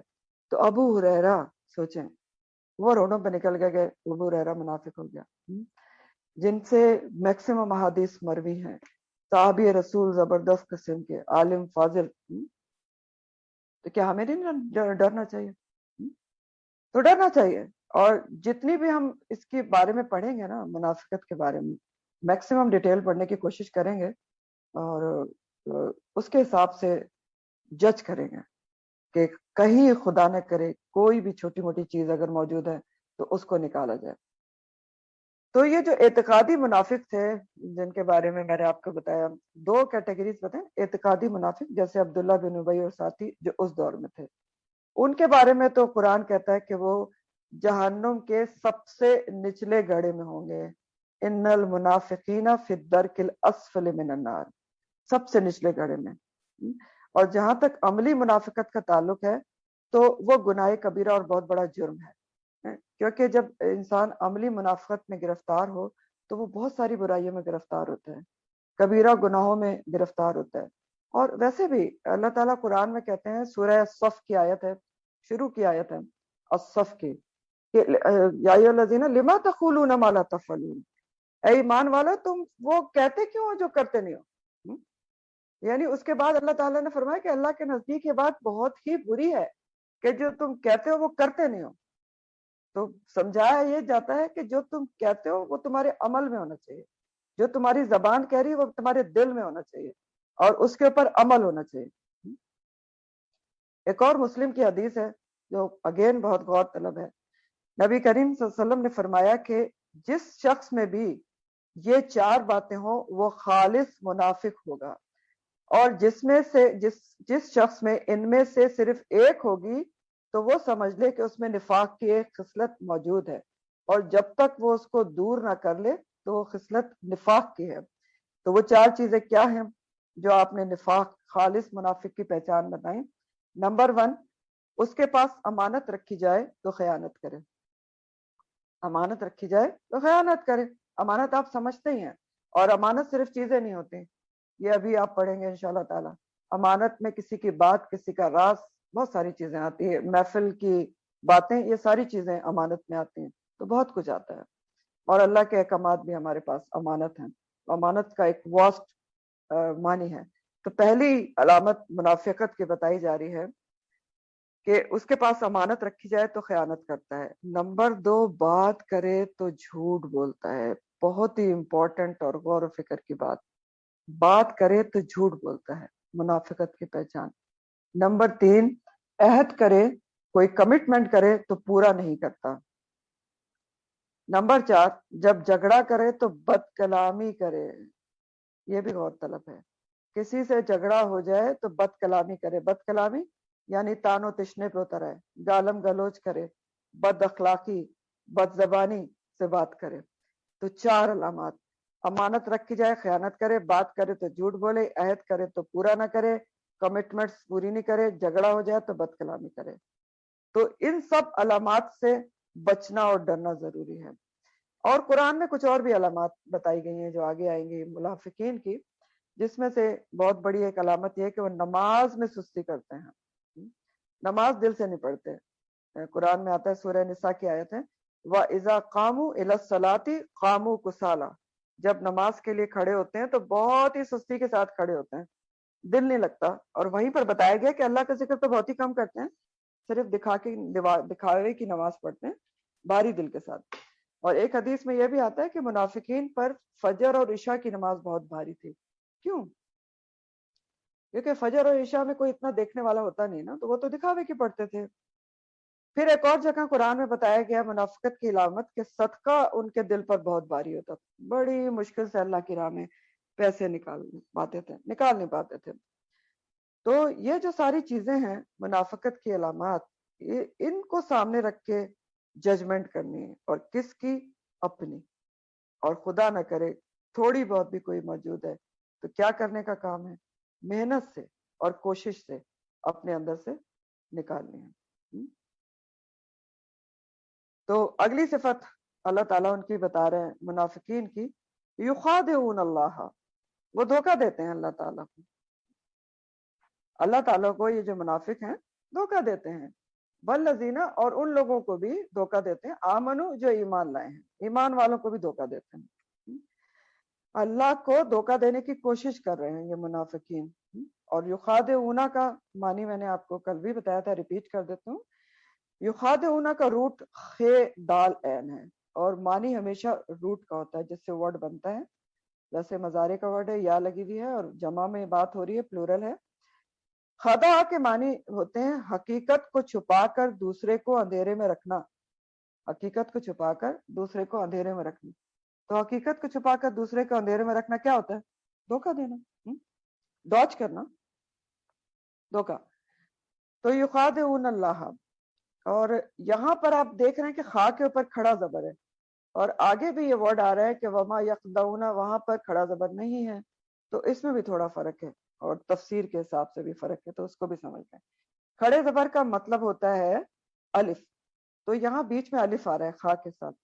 تو جب بیچ میں روٹ کے الفاظ کے الف آ جائے, جیسے یہاں آ رہا ہے یخادعون, تو اس کا مقصد ہو جاتا ہے ایک دوسرے کے ساتھ تعاون کر کے دھوکہ دینا, کوآرڈینیشن میں دھوکہ دینا. تو بتایا جا رہا ہے کہ منافقین ایک گروہ ہیں جو ایک دوسرے کے تعاون کے ساتھ, ایک دوسرے کو سپورٹ کر کے غلط حرکتیں کرتے ہیں، اللہ کو دھوکہ دینے کی کوشش کرتے ہیں یا مومنین کو، اہل ایمان کو دھوکہ دینے کی کوشش کرتے ہیں. تو وہ اللہ کو دھوکہ دیتے ہیں کیسے کہ زبانی اسلام کا دعویٰ کر کے کفر کو دل میں چھپا کر سمجھتے ہیں کہ اللہ تعالیٰ ان کی بات کو یقین کر لے گا، حالانکہ یہ ان کی بے وقوفی اللہ تعالیٰ بھی آگے بتا ہی دے دیں گے. اور والذین آمنوا، ایمان والوں کو بھی جو ایمان لائے ان کو بھی دھوکہ دیتے ہیں. کیسے کہ سامنے سے وہ سمجھ رہے ہیں کہ یہ ہمارے جیسے مسلمان ہیں، کیونکہ منافقت تو دل میں ہے، مومن کو تو نہیں پتا چل رہا تھا کہ یہ مومن ہے یہ منافق ہے. تو سامنے سے وہ نماز بھی ساتھ کھڑے ہو کے پڑھتے تھے، تو وہ تو دنیاوی فوائد حاصل کرنے کے لیے تو ایمان والوں کو دھوکہ ہی دے رہے تھے نا، جبکہ وہ سچے مومن نہیں تھے. تو وہ یہ دھوکہ دے رہے تھے کہ صرف اوپری ایمان لا کر اللہ تعالیٰ کو بھی دھوکہ دینے کی کوشش کر رہے تھے، کہ سمجھ رہے تھے کہ شاید عجیب بیوقوفی کی انتہا تھی کہ اللہ تعالیٰ جو ہے وہ ہمیں مومن سمجھ لیں گے اوپری ایمان لا کر. اور مسلمانوں کو کیسے دھوکہ دے رہے تھے کہ ان سے دنیاوی فوائد جو وہ حاصل کرنا چاہ رہے تھے وہ ان کو مل رہے تھے، کیونکہ مسلمان ان کو مسلمان سمجھ رہے تھے اوپری. اس لیے تو اللہ تعالیٰ کھول رہے ہیں ان کی منافقت، کیونکہ منافقت دل میں ہے.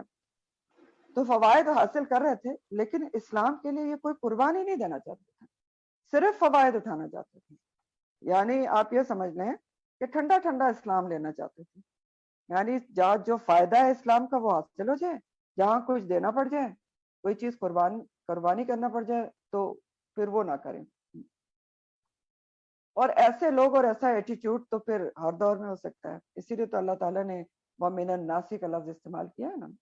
ایسا ایٹیٹیوڈ ہر دور میں ہو سکتا ہے، ایسے لوگ ہر دور میں ہو سکتے ہیں کہ جن کا دین ایمان صرف دنیاوی فوائد ہو، جن کو صرف دنیا کے فوائد پر نظر ہو تو اور جدھر دنیا کا فائدہ نظر آئے ادھر چلے جائیں، اور دنیا کے فائدے کے پیچھے کسی بھی شخص کو ڈاج دے لیں، اور اگر کوئی قربانی دینی پڑے دین کے خاطر تو بالکل اس کی طرف نہ آئے، کچھ بھی نہ دینا چاہیں.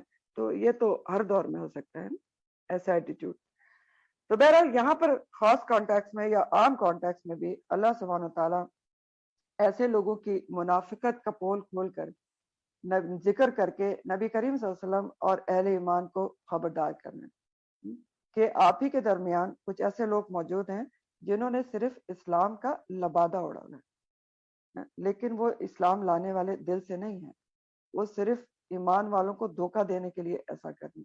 تو آپ ان سے خبردار رہیں، یہ آپ کو دھوکہ دے سکتے ہیں. اور انہوں نے دھوکے دیے، بہت موقع پر دیے جب ان کی منافقت کھل کے سامنے آ گئی. تو اللہ تعالیٰ فرماتے ہیں کہ وما یخدعون، اور نہیں وہ دھوکہ دیتے، کون؟ وہ منافقین، الا مگر انفسہم، اپنے ہی نفسوں کو، اپنی ذات کو دھوکہ دے رہے ہیں. وما یشعرون، اور وہ شعور بھی نہیں رکھتے، سمجھتے نہیں ہیں، سمجھ بھی نہیں رہے ہیں کہ وہ تو اپنے آپ کو دھوکہ دے رہے ہیں. کیسے کہ وقتی دنیاوی فائدوں کے لیے، حقیر سے فائدوں کے لیے اپنی ہمیشہ کی آخرت کو خراب کر رہے ہیں. تو یہ شعور نہیں رکھتے نا، اور یہ شعور نہیں رکھتے کہ اللہ کو کیسے دھوکہ دیا جا سکتا ہے. وما یشعرون، کیا شعور نہیں رکھتے؟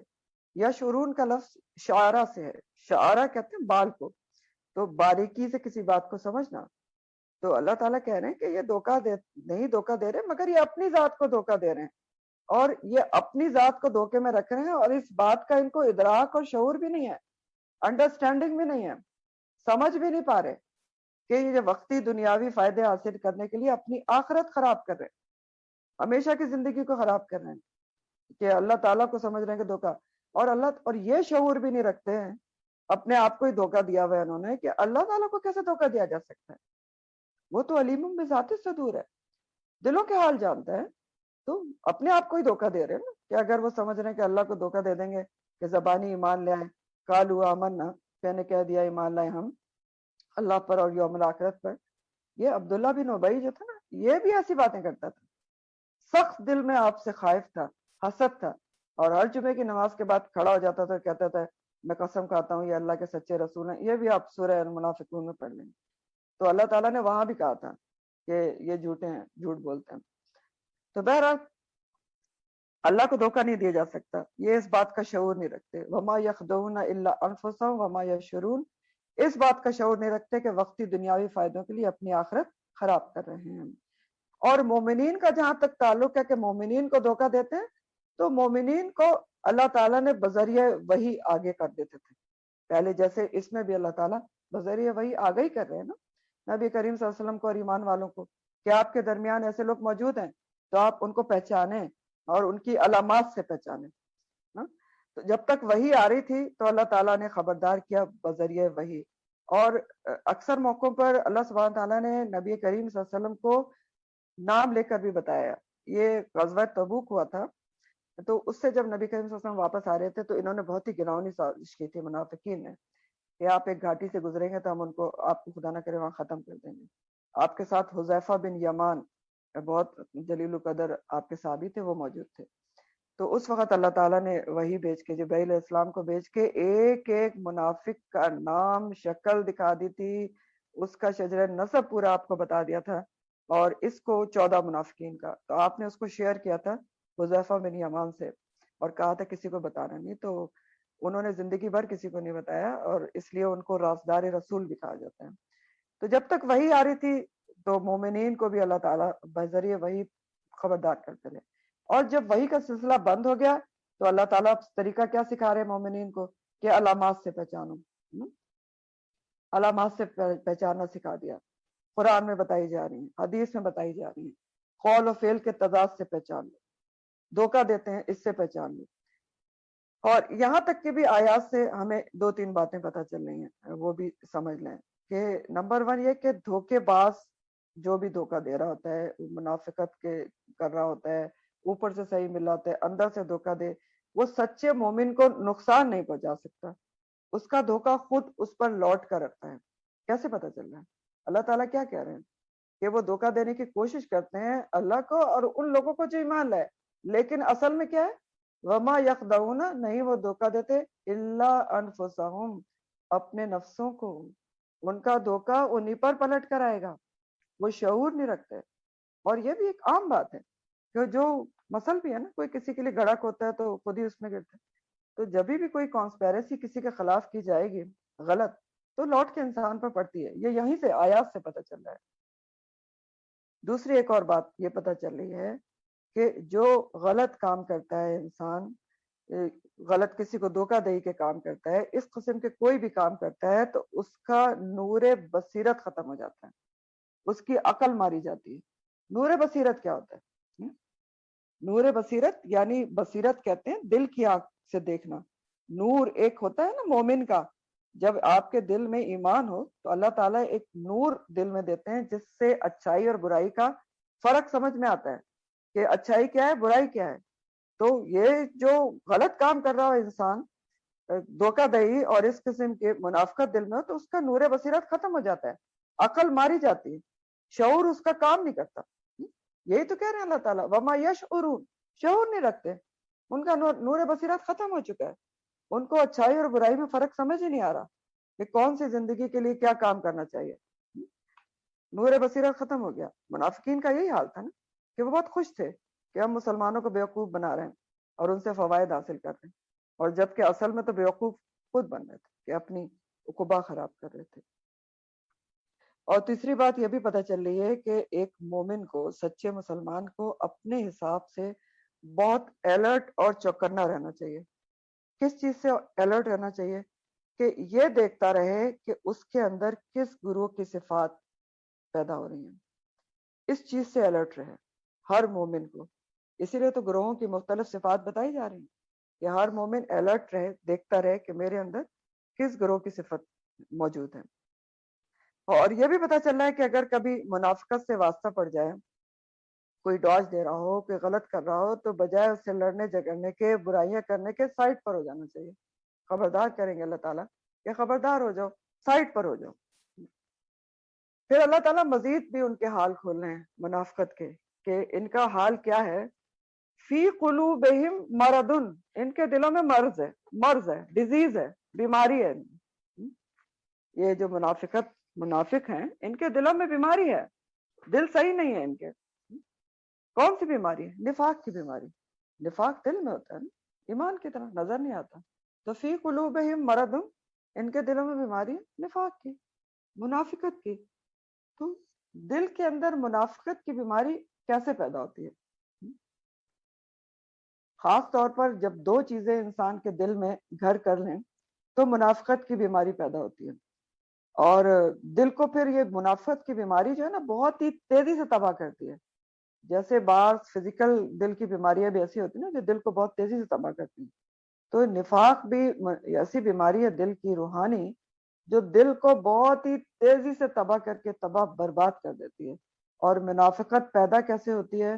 دو چیزوں سے پیدا ہوتی ہے خاص طور پر، یہ سمجھنے کی باتیں ہیں. وہ دو چیزیں کیا ہیں جس سے منافقت دل میں پیدا ہوتی ہے؟ منافقت کی بیماری فی قلوبہم مرض پیدا ہوتی ہے. وہ دو چیزیں ہیں شہوات اور شبہات. شہوات اور شبہات. شہوات کیا ہوتی ہیں؟ شہوات کہتے ہیں خواہش نفس کو، خواہشات نفس، دل کی خواہشات، دل کی آرزویں، لمبی چوڑی دنیا کی پلاننگز، ایک کے بعد ایک خواہش، یہ بھی ہو جائے وہ بھی ہو جائے، ان کو شہوات کہا جاتا ہے. دل کے اوپر چلنا، یہ بھی ملے وہ بھی ملے، وہ جو کہتے ہیں نا وہ کہ سامان 100 برس کے ہیں اور پل کی خبر نہیں، تو وہی سامان 100 برس کے کرنا کہ یہ بھی ہو جائے اور وہ بھی ہو جائے، ان کو شہوات کہا جاتا ہے. اور شبہات کیا ہوتے ہیں؟ ڈاؤٹس، شک. تو ان کے دلوں میں ایک طرف شہوات تھی، جو منافقین تھے دنیا کی محبت تھی نا، اوپری ایمان کیوں لائے تھے؟ دنیاوی فائد حاصل کرنے کے لیے. اور دوسری طرف دین میں شبہات تھے، ڈاؤٹس تھے، ایمان ڈاماڈول تھا. یہ سب ان کا دونوں چیزیں موجود تھیں.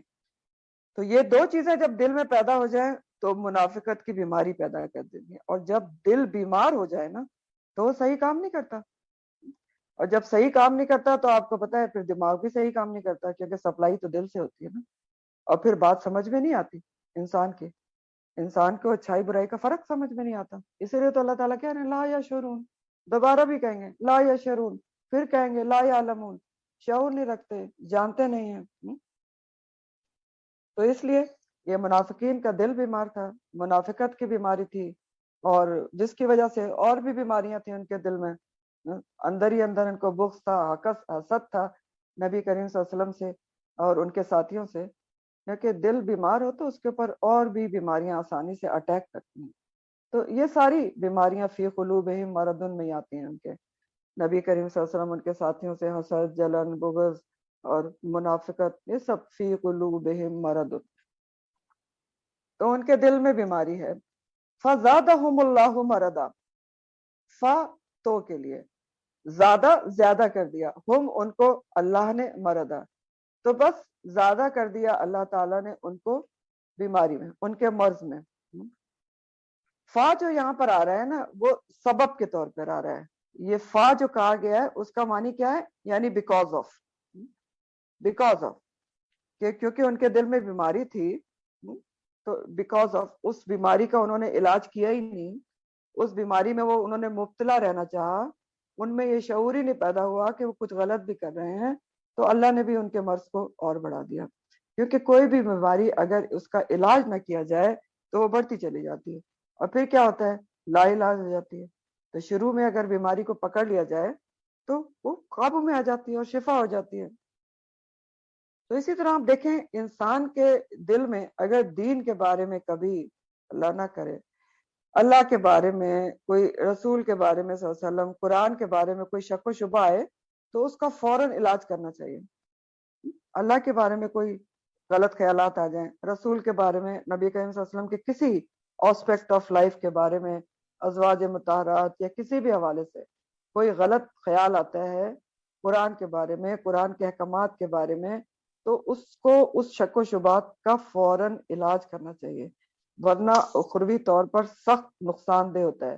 کیونکہ اللہ تعالیٰ کہہ رہے ہیں کہ جب ان کے دل میں مرض تھا انہوں نے اس کو ٹریٹ نہیں کیا تو فزادہم اللہ مرضا، تو مرض میں بڑھتے چلے گئے.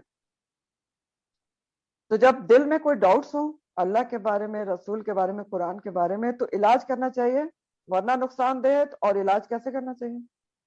شک کیسے دور کرنا چاہیے؟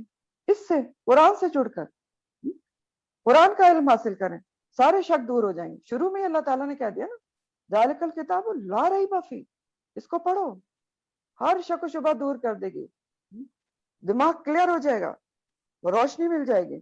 روشن ہو جائیں گے راستے. تو یہ ہے علاج شک و شبہات دور کرنے کی.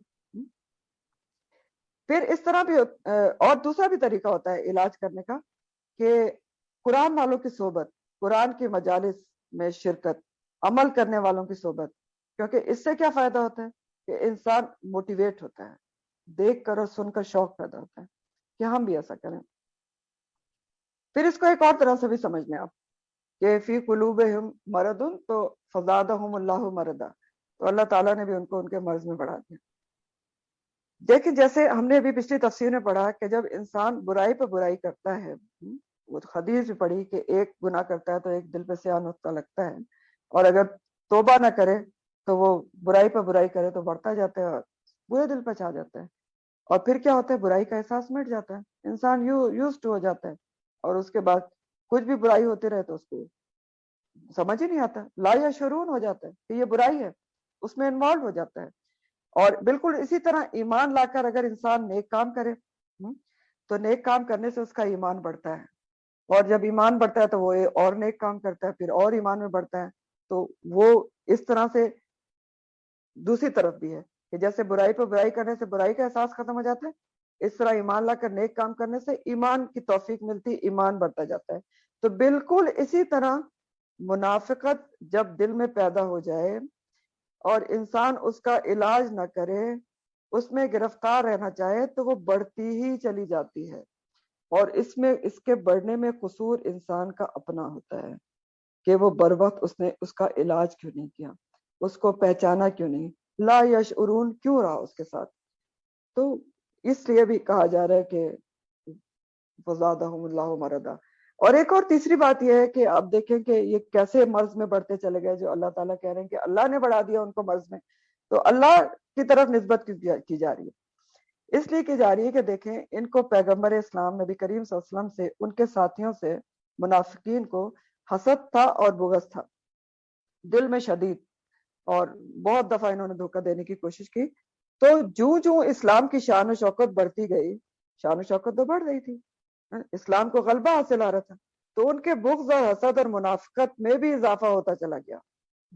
اس لیے اللہ تعالیٰ کی نسبت کی طرف نسبت کی جا رہی ہے کہ فزادہم اللہ مرضا, کہ اللہ تعالیٰ تو اسلام کو غلبہ دیتا رہا, ایک کے بعد ایک غلبہ ملتا رہا, اسلام پھیلتا رہا, تو دوسری طرف یہ اتنا ہی حسد اور بغض کرتے رہے تو بڑھتے چلے گئے, مریض ان کا مرض دل میں بڑھتا گیا.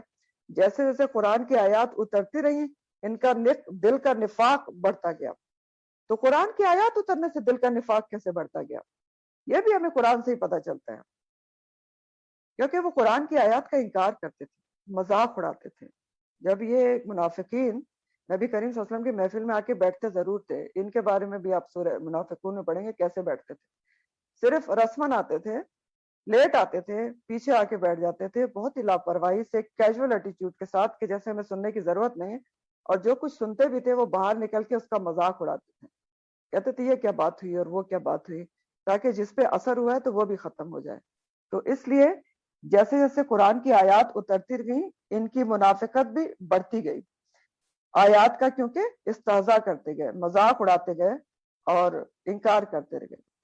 آیات سن کر انسان کے اوپر دو طرح کا رد عمل ہوتا ہے. قرآن کی آیات سنے اور فوراً اس پر یقین کر کے عمل میں لے آئے تو ایمان بڑھتا ہے. اور یہ بھی قرآن میں اللہ تعالیٰ نے فرمایا, سورہ الانفال کی آیت نمبر 2 ہے کہ وَإِذَا تُلِيَتْ عَلَيْهِمْ آيَاتُهُ زَادَتْهُمْ ایمانا. مومنین کی صفت بتائی گئی ہے کہ جب ان کے اوپر اللہ کا ذکر کیا جاتا ہے تو ان کے دل وجلت قلوبہم کانپ جاتے ہیں, اور جب پڑھی جاتی ہیں ان کے اوپر اللہ کی آیات تو وہ ایمان میں بڑھ جاتے ہیں. تو ایمان میں کیسے بڑھ جاتے ہیں مومنین, کہ وہ فوراً یقین کر لیتے ہیں کہ جو اللہ کہہ رہے ہیں وہ سچ کہہ رہے ہیں, اور فوراً اس کے اوپر عمل کر دیتے ہیں, تو ایمان میں بڑھ جاتے ہیں.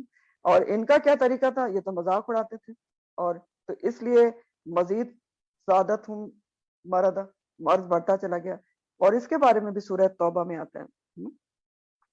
سورہ توبہ کی آیت نمبر 124 125 ہے کہ وَأَمَّا الَّذِينَ فِي قُلُوبِهِم مَرَضٌ, رہے وہ لوگ جن کے دل میں بیماری ہے, یہی منافقین, فَزَادَتْهُمْ رِجْسًا إِلَىٰ رِجْسِهِمْ, تو وہ بڑھتے چلے گئے گندگی میں گندگی کے اوپر, یعنی ان کی دل کی جو گندگی ہے وہ بڑھتی چلی گئی.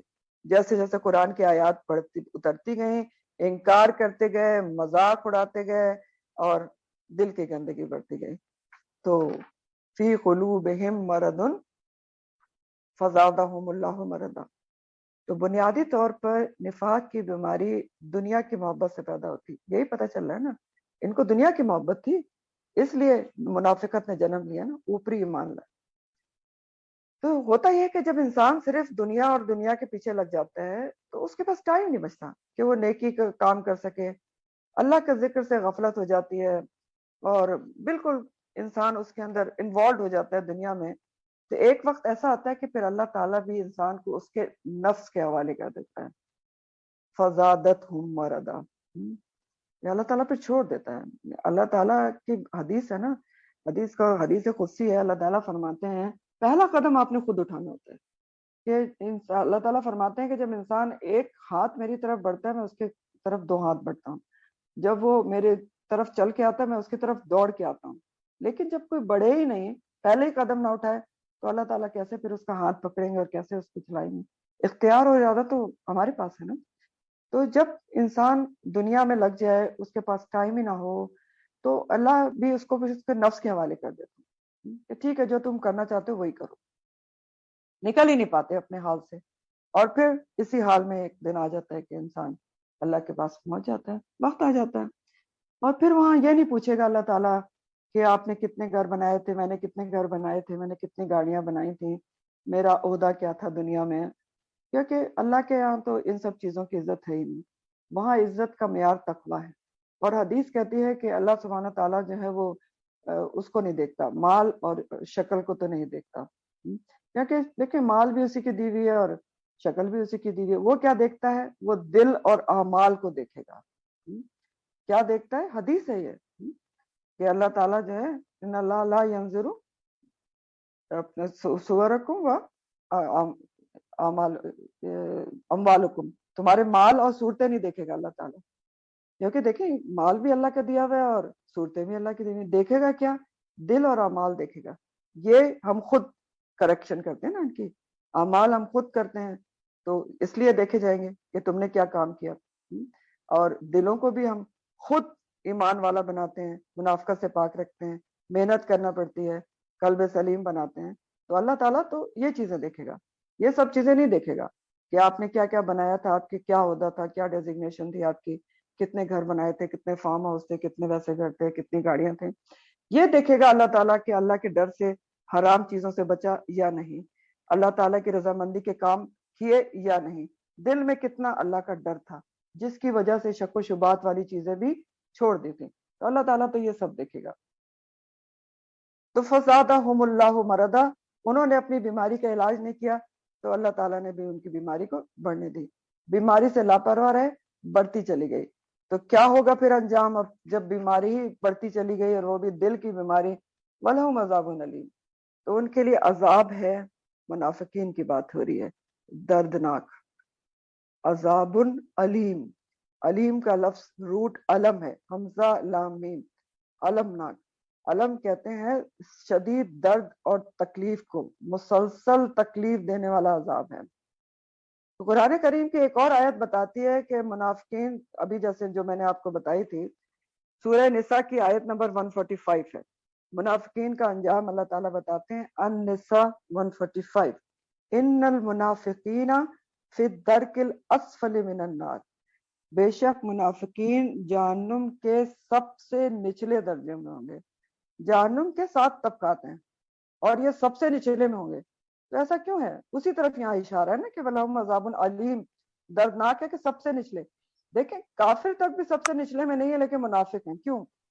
کیونکہ کافر کم از کم اوپن ہے نا، کفر ہے تو دل میں بھی ہے، زبان پر بھی ہے. تو ان کا تو دل میں کچھ اور ہے، زبان پہ کچھ اور ہے، اور یہ زیادہ ناپسندیدہ بات ہے. تو درک الاسفل میں ہوں گے.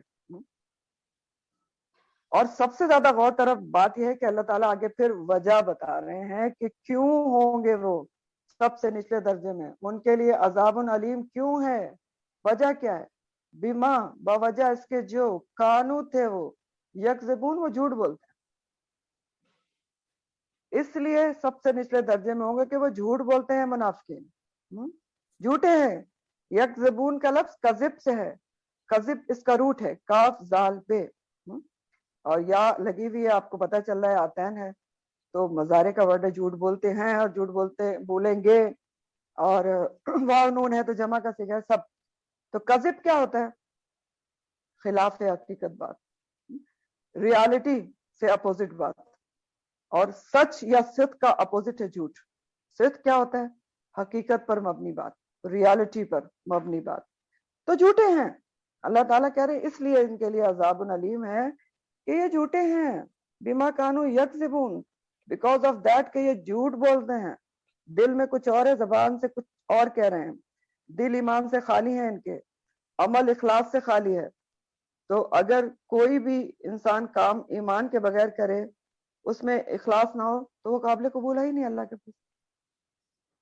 کوئی ایمان والا نہیں ہے تو وہ چاہے جتنے بھی نیک کام کر رہا ہے، وہ وہاں پر اس کو اس کا ریوارڈ آخرت میں تو نہیں ملے گا، کیونکہ ایمان سے خالی ہے. یہیں پر اللہ تعالیٰ کمپنسیٹ کر دیں گے. اور اخلاص کیا ہوتا ہے؟ خالص اللہ کے لیے. تو یہ تو دونوں چیزوں سے خالی ہیں، نہ دل میں ایمان ہے، نہ اللہ کے لیے کوئی کام کر رہے ہیں. تو منافقت ایسی بیماری ہے بدترین جو انسان کا عمل برباد کر دیتی ہے، کیا کرایا برباد کر دیتی ہے. اور جیسے نبی کریم صلی اللہ علیہ وسلم کی حدیث میں آپ نے فرمایا منافق کی 4 نشانیاں ہیں، تو اس میں سے ایک بتائی کہ بات کرتا ہے تو جھوٹ بولتا ہے. اور یہاں بھی اللہ تعالیٰ کیا فرما رہے ہیں؟ وجہ کیا بتا رہے ہیں عذاب علیم کی؟ بما کانوا یکذبون، بوجہ اس کے کہ وہ جھوٹ بولتے ہیں. اور پچھلی آیت میں اللہ تعالیٰ نے فرمایا کہ ان کے دل میں کچھ اور ہے، اور اوپر سے صرف کہہ رہے کہ ایمان لائے. وَمِنَ النَّاسِ مَن یقول، صرف کہتے ہیں. تو اس کی مزید یہاں پر ایکسپلینیشن دے دی گئی، وضاحت کر دی گئی کہ جھوٹے ہیں. زبان جو کہہ رہی ہے وہ ان کے دل میں نہیں ہے. میں یقول آمنا ہم سے وہ زبان سے صرف کہہ رہے ہیں، جھوٹے ہیں، دل میں ہے ہی نہیں.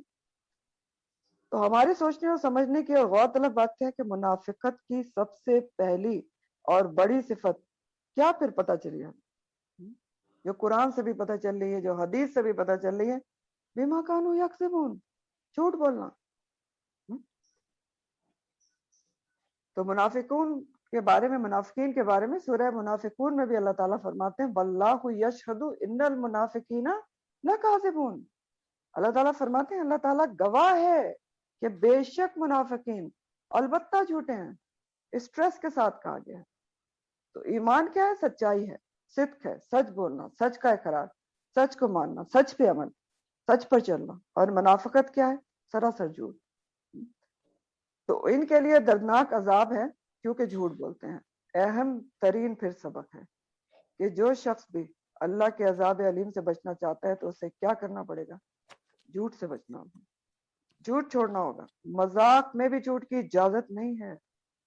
جھوٹ کبیرہ گناہ ہے، بلکہ علماء کے مطابق اکبر الکبائر میں سے ہے. اکبر الکبائر کا کیا مطلب؟ کبائر کبیرہ کی جمع ہے، کبیرہ بڑے گناہ، اور اس میں بھی اکبر سب سے بڑا گناہ ہے جھوٹ. کیونکہ دیکھیں جھوٹ ایک تو ایمان کے منافق ہے، منافی ہے، یہی بتا دیا. دوسرا ہدایت کے راستے میں رکاوٹ بنتا ہے، کیونکہ ابھی آگے اللہ تعالیٰ کہیں گے کہ وما کانوا مہتدین، کیونکہ یہ جھوٹ بولتے ہیں اس لیے ان کو ہدایت مل ہی نہیں سکتی. تو بہت ساری چیزیں ہیں. اور سورہ مومن میں بھی اللہ تعالیٰ نے فرمایا، آیت نمبر 28 ہے سورہ المومن کی، ان اللہ لا یہدی من ہوا مسرف کذاب. اللہ تعالیٰ ہرگز ہدایت نہیں دیتا اس کو جو اسراف کرنے والا ہو اور بہت زیادہ جھوٹ بولنے والا ہو، تو کبھی اس کو ہدایت نہیں ملتی. پھر ایک مسلم کی حدیث ہے، نبی کریم صلی اللہ علیہ وسلم سے پوچھا گیا کہ بتائیے کہ مومن کبھی بزدل ہو سکتا ہے، بزدل کاورڈ؟ تو آپ نے فرمایا ہاں ہو سکتا ہے. پھر پوچھا گیا کہ مومن بخیل ہو سکتا ہے؟ تو آپ نے فرمایا ہاں ہو سکتا ہے. پھر پوچھا گیا کہ کیا مومن جھوٹا ہو سکتا ہے؟ آپ نے فرمایا نہیں، مومن کبھی جھوٹا نہیں ہو سکتا. ایک اور حدیث کا مفہوم ہے ابو داؤد کے کہ ایک شخص آپ کے پاس آیا تو اس نے کہا کہ نبی کریم صلی اللہ علیہ وسلم سے کہ مجھ میں بہت ساری برائیاں ہیں، میں جھوٹ بولتا ہوں، چوری کرتا ہوں، زنا بھی کرتا ہوں، شراب پیتا ہوں، لیکن میں صرف ایک برائی کو چھوڑوں گا. تو آپ مجھے صرف ایک بتائیں جس کو میں چھوڑ. تو آپ نے کہا تو جھوٹ بولنا چھوڑ دے. اس نے جھوٹ بولنا چھوڑ دیا، اس کی ساری برائیاں چھوڑ دی. سوچ کے دیکھیے گا نا اس موضوع پہ، کیونکہ جھوٹ ایک انسان بولتا ہے تو اس کے پیچھے بہت سارے جھوٹ بولتا ہے، اور پھر اس کے پیچھے بہت سارے غلط کام کرتا ہے. تو جھوٹ چھوڑنے ہوں گے. اور اکثر جو بلا وجہ ہی بولے جاتے ہیں سستی میں، جو فون پہ کہہ دو کہ نہیں ہے، کہہ دو سو رہی ہیں، جھوٹ ہے. آپ فون اٹینڈ کریں، آپ بتائیں کہ میں بعد میں بات کر لوں گی. بچوں کو ہم کہہ دیتے ہیں اچھا تم یہ کرو گے فلاں چیز دے دیں گے، نہیں دیتے. اس کے بارے میں پوری حدیث ہے. نبی کریم صلی اللہ علیہ وسلم کے سامنے ایک صحابیہ نے اپنے بچے کو کہا کہ یہ کام کرو، کھجور دوں گی. تو آپ تھوڑی دیر ویٹ کرتے رہے، نہیں دیا. آپ نے کہا بہت ہی ہے، تم نے جھوٹ بولا ہے، اس کو دو، اس کو کھجور، ورنہ یہ جھوٹ ہے. خرید و فروخت میں کتنا جھوٹ بولا جاتا ہے. قسمیں کھا کر دکاندار کہتے ہیں اللہ کی قسم اس میں نفع نہیں ہے باجی، اللہ کی قسم، استغفر اللہ، اللہ کی قسمیں کھا کر جھوٹ بول رہا ہے. تو یہ بہت ہی سوچنے سمجھنے کی آیت ہے کہ بما کانوا یکذبون. اور پھر کمٹمنٹس کی جہاں تک بات ہے، دوسری صفت منافقت کی بتائی گئی، کمٹمنٹس پوری نہیں کرتے. تو کمٹمنٹ ہر کوئی کرتا ہے اپنی لائف میں، انسانوں سے بھی کرتے ہیں اور اپنے آپ سے بھی کرتے ہیں. ہم اپنے آپ سے بھی تو بہت ساری کمٹمنٹس کرتے ہیں نا. جب کبھی بیمار ہوتے ہیں یا کچھ ہوتے ہیں تو کمٹمنٹ کرتے ہیں کہ یا اللہ نہیں، ہم اب تیرا کہنا سنیں گے اور ہم اب بالکل ہی آپ کے کہنے پہ چلیں گے، یہ کریں گے وہ کریں گے. تو یہ ساری کیا ہوتی ہیں؟ کمٹمنٹس ہیں. اور لوگوں سے بھی کرتے ہیں، ان کو پورا کرنا بہت ضروری ہے. مومن کی پہچان ہے کہ وہ وعدہ پورا، کمٹمنٹ جو کرے اس کو پورا کرتا ہے. ہاں ایک اس میں بات ہے کہ اگر آپ کے دل کا پورا ارادہ ہے، نیت ہے کمٹمنٹ پوری کرنے کی، لیکن کچھ مجبوری ہو گئی تو اللہ سمجھتے ہیں. لیکن بہرحال کمٹمنٹس چاہے آپ اپنے آپ سے کریں، اللہ کے حوالے سے کریں، لوگوں کے حوالے سے کریں، اس کو پورا کرنا بہت ضروری ہے. اور پھر اسی طرح دوسری بھی ہے امانت، چاہے آپ کسی کا راز ہے چاہے کچھ بھی ہے، اس کی پوری پاسداری یہ کرنا ہوتا ہے. تو بہرحال جہاں تک جھوٹ چھوڑنے کا تعلق ہے، صرف اتنی ہی آیت کو پلے سے باندھ لینا کافی ہے کہ وَلَهُمْ عَذَابٌ أَلِيمٌ بِمَا كَانُوا يَكْسِبُونَ. یاد رکھنا ہے جھوٹ اور ایمان کا کوئی میل نہیں ہے. جیسے جیسے جھوٹ انسان بولتا رہتا ہے ویسے ہی اس کا وہ ایمان اس کے دل سے نکلتا رہتا ہے. اور جھوٹ کی کئی اقسام ہیں. ایک قسم ہے مذاق میں جھوٹ بولنا. اگر کوئی لطیفے وطیفے بھی جھوٹ پر مبنی بولے جائیں تو وہ جھوٹ ہے، یاد رکھیں. دوسرا جھوٹ کی قسم ہے جھوٹے وعدے کرنا. تیسرے جھوٹ کی قسم ہے کہ اوپر سے آپ کسی کے ساتھ بہت اچھا تعلق رکھ رہے ہیں، سوری اوپر سے آپ اس سے تعریفیں کر رہے ہیں لیکن اندر سے کیا ہے؟ حسد اور بغض ہے. تو یہ بھی جھوٹ ہے. پھر اسی طرح مبالغہ آرائی کرنا جو ہے وہ بھی جھوٹ ہوتا ہے، کہ کسی کو بڑا چڑھا کے کوئی چیز بتانا کہ نہیں جی آپ تو یوں ہیں اور آپ تو وہ ہیں، تو وہ بھی جھوٹ ہی شمار ہوتا ہے. اور پھر اسی طرح جھوٹا خواب سنانا بھی جھوٹ شمار ہوتا ہے. یہ بھی حدیث کا مفہوم ہے کہ انسان اگر وہ بیان کرے جو اس کی آنکھ نے دیکھا نہیں تو جھوٹ ہے. تو جھوٹ کی بہت ساری ٹائپس ہیں اور ان سب سے ہی بچنا ضروری ہے. تو بہت غور طلب آیات ہیں، ان پہ غور کرنا چاہیے اور کریے گا، اور ہم بھی سب مل کر کریں گے اور اپنے اندر سے نکالنا چاہیے. چھوٹی چھوٹی بلا وجہ کے جھوٹ ہوتے ہیں. ہم اگر سوچیں نا تو لاشعوری طور پہ ہمارا ارادہ نہیں بھی ہوتا، بس عادت میں آ گئے ہیں، تو اب ان کو کوشش کر کے لائف سے نکالنے کی کوشش کرنی ہے. آگے اللہ تعالیٰ فرماتے ہیں کہ وَإِذَا، اور جب قیلا کہا جاتا ہے، لہم ان کے لیے، کس کے لیے؟ منافقین کو جب کہا جاتا ہے لا تفسدو، نہ تم فساد کرو، فی الارض، زمین میں. جب منافقین سے کہا جاتا ہے زمین میں فساد نہ کرو، فساد کس کو کہتے ہیں؟ بگاڑ کو کہتے ہیں. یعنی فساد کا روٹ فے سین دال ہے، اور ڈیفینیشن یہ ہے، میں نے کل بھی بتائی تھی، کہ حد اعتدال کو توڑ کر جو بے اعتدالی پروڈیوس کرنا. یعنی جو معاشرے میں کچھ باؤنڈریز ہوتی ہیں نا، حدیں ہوتی ہیں، لمٹس ہوتی ہیں، لمٹس آف بیلنس ہوتی ہیں، جس کی وجہ سے معاشرے میں ایک ایکویلیبریم، ایک بیلنس قائم رہتا ہے، بگاڑ خرابی نہیں پیدا ہوتی. جب ان حدوں کو توڑ دیا جاتا ہے تو بگاڑ پیدا ہو جاتا ہے، فساد. اور یہ کس کا الٹ ہے؟ اصلاح کا الٹ ہے، جس سے اگلا ورڈ آ رہا ہے مصلحون، صلاح، اصلاح. اور اصلاح کیا ہوتی ہے؟ کہ جو بگاڑ ہے اس کو سنوار دیا جائے، کریکشن کر دی جائے. تو جب ان سے کہا جاتا ہے، ایک اور اللہ تعالیٰ ان کی پہچان بتا رہے ہیں منافقین کی، کہ جب ان سے کہا جاتا ہے ان منافقوں سے کہ تم فساد نہ کرو، لا تفسدوا فی الارض، زمین میں فساد برپا نہ کرو، تو کیا جواب دیتے ہیں؟ قالو، وہ کہتے ہیں کہ انما، بے شک، نحنو، ہم تو مصلحون، ہم تو اصلاح کرنے والے ہیں، ہم کہاں فساد کر رہے ہیں. ہم تو اصلاح پیدا کرنے والے ہیں، پھر جھوٹ بولتے ہیں کہ اپنے بگاڑ کو اصلاح کا نام دیتے ہیں، ہے ہی جھوٹ ہے نا. اللہ تعالیٰ ایسے تو نہیں کہہ رہے. اپنے بگاڑ کو اصلاح کا نام دیتے ہیں، اپنے غلط کاموں کو بھی صحیح سمجھتے ہیں.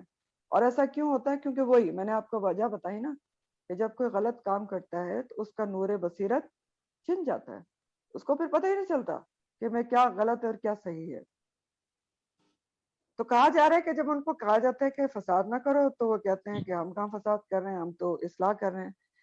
تو اب ہم دیکھیں گے یہ کہ یہ جو منافقین تھے وہ کیسے کیسے فساد برپا کر رہے تھے. دیکھنا ضروری ہے نا، فساد فی الارض کیسے کیسے زمین پر ہوتا ہے یا یہ کیسے کر رہے تھے. نمبر 1، یہ خواہش نفس میں گرفتار تھے. میں نے آپ کو بھی پیچھے بتایا نا کہ شہوات، دنیا کی محبت میں گرفتار تھے. صرف دنیا کی محبت میں گرفتار ہو کے منافقت اختیار کی تھی. تو جب انسان دنیا کی محبت میں گرفتار ہو جائے تو وہی بات جیسے ابھی پیچھے بھی میں نے آپ کو بتائی، آخرت کو بھولا رہتا ہے اور پھر دنیا کو وہ ہر قیمت پہ حاصل کرنا چاہتے ہیں. اور سونے پہ سہاگا یہ ہوتا ہے کہ ایسے لوگ پھر سمجھتے یہ ہیں کہ صرف دنیا کے لیے کام کر رہے ہوتے ہیں اور سمجھتے ہیں کہ بہت اچھا کر رہے ہیں. اس کے بارے میں سورہ کہف میں آتا ہے، آپ جمعے کو پڑھتے ہوں گے نا سورہ کہف. تو اس کی آیت ہے، اللہ تعالیٰ فرماتے ہیں سورہ الکہف میں کہ قل هل انبئکم بالاخسرین اعمالا، کہ آپ کہیے، ان سے پوچھئے لوگوں سے کہ کیا میں تمہیں بتاؤں کہ سب سے زیادہ خسارہ پانے والے عمل کے لحاظ سے کون سے لوگ ہیں؟ کون سا خسارہ؟ آخرت کا خسارہ. اللہ تعالیٰ پوچھتے ہیں میں بتاؤں، میں خبر دوں کہ کس کے اعمال کے لحاظ سے کون سب سے زیادہ نقصان اٹھائیں گے آخرت میں. پھر اللہ تعالیٰ جواب دیتے ہیں وہیں پر، الذین ضل سعیہم فی الحیات الدنیا وہم یحسبون انہم یحسنون صنعا. یہ وہ لوگ ہیں جن کی ساری کوششیں دنیا میں گم ہو گئی، دنیا کے لیے گم ہو گئی، اور اوپر سے وہ سمجھتے ہی ہیں کہ وہ کوئی بہت اچھا کام کرتے ہیں. تو آپ دیکھیں کتنی ستم ظریفی ہے کہ ایک انسان صرف دنیا اور دنیا کما رہا ہو، آخرت کے لیے کچھ بھی نہ کر رہا ہو، اور وہ سمجھے کیا کہ وہ بہت اچھا کام کر رہے ہیں. تو یہ ان کا حال تھا کہ ایسے یہ فساد برپا کر رہے تھے. جب انسان صرف دنیا کے پیچھے لگے رہے گا، آخرت کے لیے کچھ نہیں کرے گا، تو پھر بگاڑ ہی پیدا ہوگا، اخروی لحاظ سے بہت زیادہ بگاڑ پیدا ہوگا. تو پہلی وجہ خواہش نفس میں، دنیا کی محبت میں گرفتار تھے. یہ فساد پیدا کر رہے تھے جس کی وجہ سے ان کو منع کیا جا رہا ہے. نمبر 2، احکامات اسلام ان کو دل سے پسند ہی نہیں تھے. میں نے ابھی آپ کو بتایا نا کہ نماز پڑھنے کے لیے آتے تھے تو قاموں کو سالہ سستی کے ساتھ، اور اللہ کا ذکر کم ہی کرتے تھے، دکھاوے کی نماز، چیریٹی کرنا ان کو پسند نہیں تھا، دل پہ بوجھ ہوتا تھا. تو احکامات اسلام کو دل سے پسند نہیں کرتے تھے، احکامات پر عمل نہیں کرتے تھے، احکامات کے برخلاف کام کر رہے ہوتے تھے. اور جب بھی اللہ تعالیٰ کے احکامات کے خلاف کام ہوں گے نا زمین کے اوپر تو فساد برپا ہوگا. کیوں؟ کیونکہ اس لیے کہ سوچے کائنات کس نے بنائی ہے؟ اللہ سبحانہ تعالیٰ نے. اس کو چلانے کے بخیر و خوبی امن کے ساتھ جو رابطے اور ضابطے ہیں، جو قوانین ہیں، وہ بھی اللہ تعالیٰ نے بتائے. تو جب اللہ تعالیٰ کے قوانین کے مطابق کائنات کو چلایا جائے گا تو امن ہوگا، پیس ہوگا، کیونکہ اللہ تعالیٰ نے بنائی ہے، ان کو پتا ہے کہ کائنات کیسے چلے گی، اس میں کیا کریں گے تو امن ہوگا. اور جب نہیں کریں گے اللہ تعالیٰ کے حکم کے مطابق تو فساد برپا ہوگا. تو یہی تو یہ کر رہے تھے کہ جب کوئی آیت اترتی، کوئی صورت اترتی، کوئی حکم اترتا تو یہ مذاق اڑاتے تھے، اس کے خلاف کام کرتے تھے، کہتے تھے یہ تو حکم ہمیں سمجھ میں نہیں آتا، اس کی لاجک سمجھ میں نہیں آتی، تو کیسے عمل کریں. پھر ایک اور ریزن کیسے فساد کر رہے تھے منافقین، ان کے دلوں میں جلن اور حسد اور بغض تھا مسلمانوں کے خلاف. تو اس سے بھی فساد پیدا ہوتا ہے. یہ صرف اوپری طور پر مسلمانوں کے ساتھ تھے نا. آپ دیکھیں جب آپس میں کسی کے لیے کسی کا دل صاف نہ ہو، اس کے لیے دل میں حسد اور بغض ہو، صرف اوپری تعلقات ہوں، تو کبھی نہ کبھی یہ چیز فساد کا باعث بنتی ہے کہ نہیں بنتی؟ بنتی ہے. تو یہ بھی ان کا حال تھا، دلوں میں جلن، حسد اور بغض تھا، تو جس کی وجہ سے یہ فساد پیدا کر رہے تھے. اگلی ریزن نمبر 4، منافق بے شعور اور بے حس ہوتا ہے. اللہ تعالیٰ نے کہا نا لا یشعرون. تو یہ کیا کر رہے تھے؟ مسلمانوں میں رہ کے ان کی جاسوسی کرتے تھے، مسلمانوں کے راز غیروں کو فروخت کر دیتے تھے، فائدے کی خاطر کفار کو جا کے بتا دیتے تھے. تو اس سے بھی فساد ہوتا تھا، اس طرح بھی فساد کر رہے تھے نا.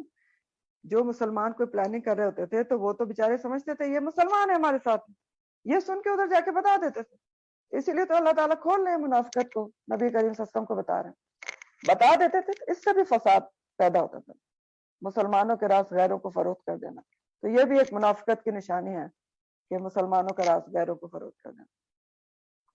نمبر 5، کفار کے جو اعتراضات اور شبہات دین کے بارے میں ہوتے تھے نا، کفار آبجیکشنز لگاتے تھے نا، ٹیڑھ نکالتے تھے اللہ تعالیٰ کے احکامات کے اندر، شبہات، تو یہ ساری چیزیں وہ مسلمانوں کے سامنے بڑھا چڑھا کر بیان کرتے تھے کہ وہ یہ کہتے ہیں اور وہ یہ کہتے ہیں، اس سے کیا نقصان ہوتا تھا اور یہ ان کا کیا ایم تھا کہ ضعیف الاعتقاد یا کمزور ایمان والے وہ بھی شک و شبہات میں گرفتار ہو جائیں، دین سے متنفر ہو جائیں اور پکے مومن نہ بن سکیں، اور ایسا بھی ہوتا ہے نا۔ آپ دیکھیں ایمان کسی کا جب پکا نہ ہو، ابھی ساری اس کو نالج نہ ہو، اس کے سامنے کوئی بیٹھ کے الٹی سیدھی باتیں کر دے، جیسے آج کل ہوتا بھی ہے، کوئی نام نہاد عالم بیٹھ کے کوئی عجیب ہی شوشہ چھوڑ دیتے ہیں دین اسلام کے بارے میں، اب جس بیچارے کو پتہ نہیں پورا، اس نے قرآن پڑھا نہیں، تو وہ کنفیوز ہو جاتا ہے، وہ کہتا ہے پتہ نہیں یہ صحیح ہے، پتہ نہیں یہ صحیح ہے، تو یہ کام بھی وہ کرتے تھے۔ پھر نمبر 6، کافروں اور مسلمانوں کو الگ الگ دونوں کو لڑائی پر اکساتے تھے کہ جنگ ہو آپس میں، اور ان کا اپنا کیا فائدہ تھا کہ مال غنیمت ملے تھے، تو یہ بھی کام کرتے تھے۔ تو بہرحال اور کہتے یہ تھے کہ انما نحن مصلحون، کہ ہم کہاں بگاڑ پیدا کر رہے ہیں، ہم تو مصلحون ہیں، مصلحون جو ہے مصلح کی جمع ہے، مصلح کی جمع، مصلح کون ہوتا ہے؟ اصلاح کرنے والا، اور مصلحون اصلاح کرنے والے، بگاڑ کو صحیح کرنے والے، تو کہتے تھے ہم کہاں، تم ہمیں کیوں کہہ رہے ہو کہ فساد نہ کرو، ہم تو اصلاح کر رہے ہیں، تو ہم تو یہ چاہتے ہیں کہ جیسے پہلے سب لوگ شیر و شکر ہو کر رہ رہے تھے اس نئے دین کے آنے سے پہلے، جس کی وجہ سے مخالفتیں پیدا ہو گئی، بڑھ رہی ہیں، تو ہم تو چاہتے ہیں کہ وہ ختم ہو جائیں، سب اسی طرح سے رہیں، اور کہتے تھے کہ مطلب ان کا موقف یہ تھا کہ اس کا کیا فائدہ ہے کہ تم اتنی محنت کرتے ہو، جنگ کر رہے ہو اور کسی نہ کسی طرح دین کو غالب کرنا چاہتے ہو، ضرورت کیا ہے، بس سیدھی سیدھی دعوت دے تو ٹھنڈے ٹھنڈے اس کے بعد آرام سے بیٹھ جاؤ۔ تو ہم تو اصلاح پیدا کرنا چاہتے ہیں کہ جیسے پہلے سب رہ رہے تھے ویسے رہیں آرام سے، ضرورت کیا ہے اتنی ایفرٹس کرنے کی، امر بالمعروف اور نہی عن المنکر کرنے کی، نیکی کا حکم دینے کی، پیروں کے پھڈے میں ٹانگ اڑانے کی کیا ضرورت ہے، یہ ان کا ماننا اور موقف تھا۔ تو اللہ تعالیٰ اس پہ کیا کہہ رہے ہیں؟ اللہ تعالیٰ فرما رہے ہیں الا، خبردار، الا جو ہے یہ حرف تنبیہ ہے، یعنی وارننگ ورڈ ہے عربی گرامر میں، وارننگ ورڈ، حرف تنبیہ۔ اللہ تعالیٰ فرما رہے الا، خبردار رہو، انا، بے شک ہم، انہم، بے شک وہ، ہم وہی، دوبارہ کہا جا رہا ہے، المفسدون، خاص فساد کرنے والے ہیں، کون؟ یہ منافقین، اور وَلَٰكِن لَا يَشْعُرُونَ، لیکن یہ شعور نہیں رکھتے۔ اللہ سبحانہ تعالیٰ اتنی تاکیدوں کے ساتھ سبھی کو خبردار کر رہے ہیں، نبی کریم صلی اللہ علیہ وسلم کو بھی، ان کے ساتھیوں کو بھی، ہمیں بھی، ہمیشہ کے لوگوں کو منافقت سے خبردار کر رہے ہیں کہ اللہ، کان کھول کر سن لو، جان لو، اور پھر تاکید ہے اننا میں کہ بے شک، پھر تیسری تاکید ہے، اسٹریس ہے، ہم، یہی تو 3 موقدات ہیں، موقدات یعنی تاکیدیں ہیں، تو 3 دفعہ بات کو اسٹریس دے کے اللہ تعالیٰ بتا رہے ہیں، ہر کسی کو خبردار ہو جاؤ، کر رہے ہیں کہ خبردار ہو جاؤ، ایسے ہی لوگ ہیں جو مفسدون ہوتے ہیں، مفسدون مفسد کی جمع ہے، فساد کرنے والا، ایسے ہی لوگ جن کے قول و فعل میں تضاد ہو، جو دوسروں کو دھوکہ دینے کی کوشش کریں اپنے دنیاوی فائدوں کے پیچھے، یہی تو فساد پیدا کرنے والے ہیں، تو ان سے ہوشیار رہو، خبردار کیا جا رہا ہے۔ تو مومن اور منافق میں بنیادی فرق کیا ہوتا ہے؟ مومن صاحب بصیرت ہوتا ہے اور فراست ہوتا ہے، یعنی اس کا نور بصیرت ختم نہیں ہوا ہوتا، بولا بالا ضرور ہوتا ہے لیکن بیوقوف نہیں ہوتا کہ دھوکے میں آ جائے، اس کو اچھائی اور برائی کا فرق پتہ چل جاتا ہے، کیونکہ اس کے پاس ایک نور موجود ہے، ایک لائٹ موجود ہے ایمان کی، اور عقل مند ہوتا ہے لیکن بد اخلاق نہیں ہوتا، تانے دینے والا بھی نہیں ہوتا۔ اگر اس کو پتہ بھی چل جائے نا کہ سامنے والا مجھے دھوکہ دے رہا ہے، میرے ساتھ منافقت کر رہا ہے، یہ اوپر سے مجھ سے اچھی طرح مل رہا ہے لیکن دل میں مجھ سے حسد بغض ہے، تو یہ نہیں کہتا کہ ہاں مجھے تمہارا فراڈ پتہ چل گیا اور تم تو دھوکے باز ہو، نہیں، ابھی تو آپ نے پڑھا نا پیچھے حدیث میں کہ یہ منافقت کی نشانی ہے کہ انسان جب جھگڑا کرے تو بد کلامی اور گالم. تو یہ سب نہیں کہتا منافق. وہ کیا کرتا ہے؟ مومن کا طرز عمل کیا ہوتا ہے جب وہ جان لیتا ہے؟ کیونکہ وہ بد اخلاق نہیں ہوتا, اس نے بد کلامی بھی نہیں کرنی, اس نے طعن و تشنا بھی نہیں کرنا, تو وہ کیا کرتا ہے؟ محتاط ہو جاتا ہے, محتاط ہو جاتا ہے. اور یہی تو یہاں اللہ تعالیٰ کہہ بھی رہے ہیں کہ خبردار ہو جاؤ, محتاط ہو جاؤ بگاڑ پیدا کرنے والوں سے. یہی بگاڑ پیدا کرنے والے ہیں, الگ ہو جاؤ, الرٹ ہو جاؤ, کوشیسلی چلو ان کے ساتھ. اور وَلَٰكِن لَا يَشْعُرُونَ, وہ اس بات کو جانتے بھی نہیں, مانتے بھی نہیں کہ کر کیا رہے. کرنے والوں کو خود نہیں پتا کہ وہ کیا کر رہے ہیں, کتنا غلط کام کر رہے ہیں. اور ساری ٹو سے آج کل کے زمانے میں بھی کبھی ترقی اور تہذیب کے نام پر بگاڑ پیدا کیا جا رہا تھا اور اس کو اصلاح کا نام دیا جا رہا تھا. اس بارے میں بھی سوچیے گا خود ہی. تو وَلَٰكِن لَا يَشْعُرُونَ.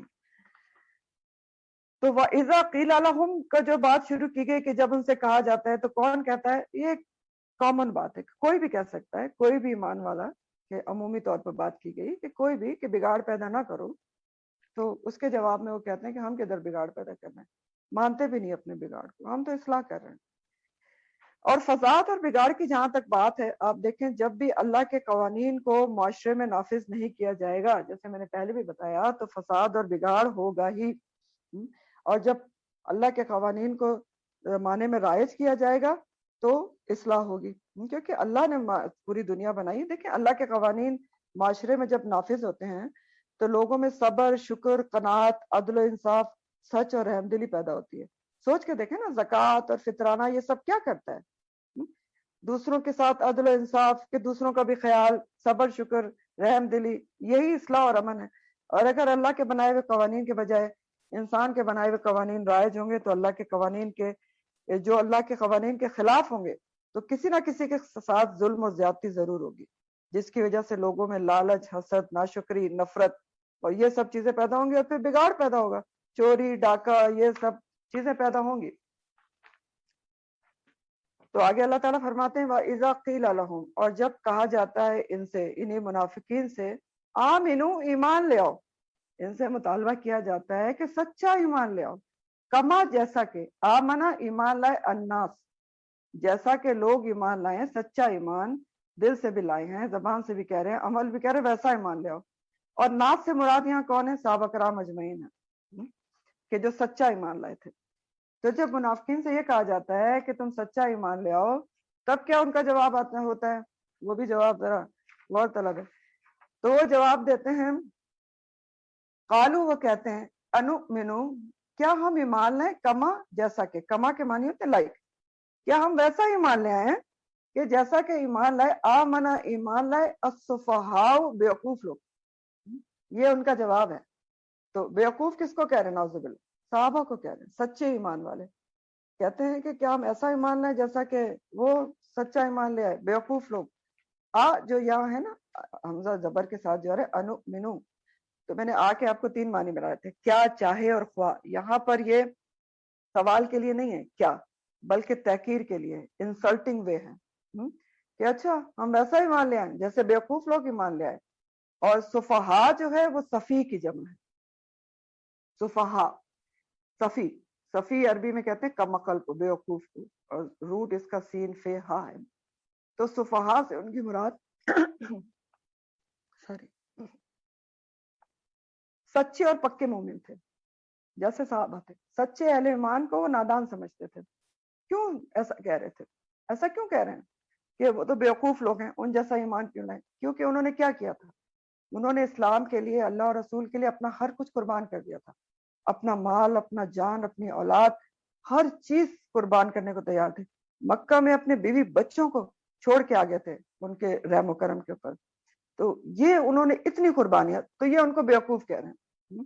کیونکہ منافقین جو ہیں وہ اللہ اور رسول کی بات صرف دنیاوی فوائد کے حصول کے لیے کر رہے تھے, اور مال غنیمت حاصل کرنے کے لیے کر رہے تھے, زبانی کر رہے تھے. تو اسلام کی بات وہ کچھ قربان کرنے کے لیے نہیں کر رہے تھے, اسلام کے لیے کرنا کچھ نہیں چاہتے تھے. ان کے نزدیک ایسا اسلام جس میں کچھ کرنا پڑے, کچھ دینا پڑے, قربان کرنا پڑے, کچھ بھی دینا پڑے, کچھ بھی لگانا پڑے, کچھ سیکریفائی کرنا پڑے, مال ہو, صدقات ہو, کچھ بھی وقت, تو وہ اس کو سمجھتے تھے کہ یہ بیوقوفی ہے. ان کے خیال میں نادانی تھی. جبکہ جو سچے مومنین تھے، جس جیسا ایمان ان کو لانے کو کہا جا رہا تھا، صحابہ کرام اجمعین، ان کا ایمان تو سٹینڈرڈ ہے، ایک سچے مسلمان کی آئیڈینٹی شناخت ہے ہمیشہ کے لیے، ایک کسوٹی ہے کہ ایسا ہوتا ہے ایمان۔ تو اللہ تعالیٰ کیا جواب دے رہے ہیں ان کے اس جواب کے اوپر کہ وہ کہتے ہیں کہ ہم بیوقوفوں جیسا ایمان لے ہیں، صحابہ جیسا ایمان لے ہیں۔ اللہ تعالیٰ پھر کہہ رہے ہیں اللہ خبردار کان کھول کے سن لو، انہم بے شک وہ، ہم یہی تو، السفہاء بیوقوف ہیں۔ پھر وہی تین اسٹریس کے ساتھ بات ہے، اللہ بھی ہے، انا بھی ہے، ہم اگین ہے، اصل میں تو بیوقوف یہی ہیں۔ ایسا سمجھنے والے دراصل بیوقوف خود بیوقوف ہیں، وَلَكِنْ لَا يَعْلَمُونَ، لیکن وہ علم نہیں رکھتے، جانتے نہیں ہیں کہ اصل میں تو بیوقوف وہ ہیں۔ اچھے اہل سچے اہل ایمان کو بیوقوف کہہ رہے ہیں، خود اصل میں نادان ہے، بیوقوف ہیں کہ دنیا کے حقیر فائدوں کے پیچھے ہمیشہ کی آخرت انہوں نے برباد کر لی۔ یہ بات ان کو سمجھ میں نہیں آ رہی کہ فائدہ کس میں ہے، دنیا کے حقیر فائدوں کے پیچھے بھاگنے میں، جو چند روزہ زندگی ہے کسی وقت بھی ختم ہو جائے گی، یا آخرت سنوارنے میں جو خیر المعقہ ہے ہمیشہ کے لیے۔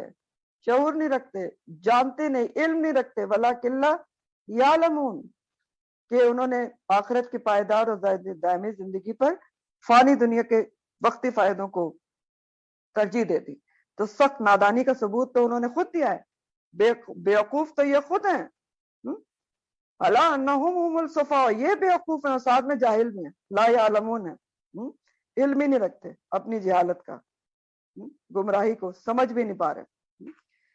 اور ایسا بھی پھر صرف اس دور میں نہیں تھا کہ یہ سچے ایمان والوں کو بیوقوف کہہ رہے ہیں، ایسا بھی ہر دور میں ایسے لوگ ہو سکتے ہیں جو آخرت کو، جو لوگ پیش نظر رکھتے ہیں، صرف آخرت کی پرواہ کر رہے ہوتے ہیں، آخرت کے لیے بہت کچھ کر رہے ہوتے ہیں، دنیا کو انہوں نے پیچھے کیا ہوا ہوتا ہے، تو لوگ ان کو بھی بیوقوف سمجھتے ہیں۔ ایسا بھی ہر زمانے میں ہوتا ہے، کہتے ہیں یہ ایک ہی تو زندگی ہے، اس میں مزے اٹھا لے انسان، اس کو دیکھا جائے گا جب آئے گی، دیکھا کیسے جائے گا جب آخرت آئے گی۔ تو بہرحال ایسا بھی ہر دور میں ہو سکتا ہے کہ لوگ آخرت کے پیچھے جانے والوں کو کہتے ہیں کہ یہ عجیب لوگ ہیں کہ دنیا کی ساری لذات سے اور یہاں کے ایک ہی تو زندگی ملی ہے اس سے منہ موڑے ہوئے ہیں، جبکہ اللہ تعالیٰ خبردار کر رہے ہیں کہ نہیں، بے وقوفی دوسرا طرز عمل ہے، انہم هم الصفہاء ولکن لا یعلمون۔ تو آخر دعوانا الحمدللہ رب العالمین۔ ابھی ہم دعا کریں گے، اس لیے آپ نے جانا نہیں ہے، میں دعا شروع کرتی ہوں تھوڑی سی، کیونکہ حالات بہت خراب ہیں اور بہت ہی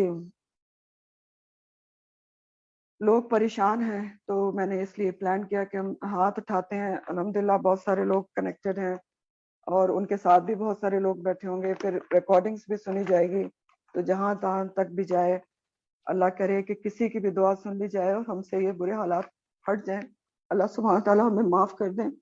تو ہم تھوڑی دعا کرتے ہیں، تو اپنے ہاتھ اٹھائیے۔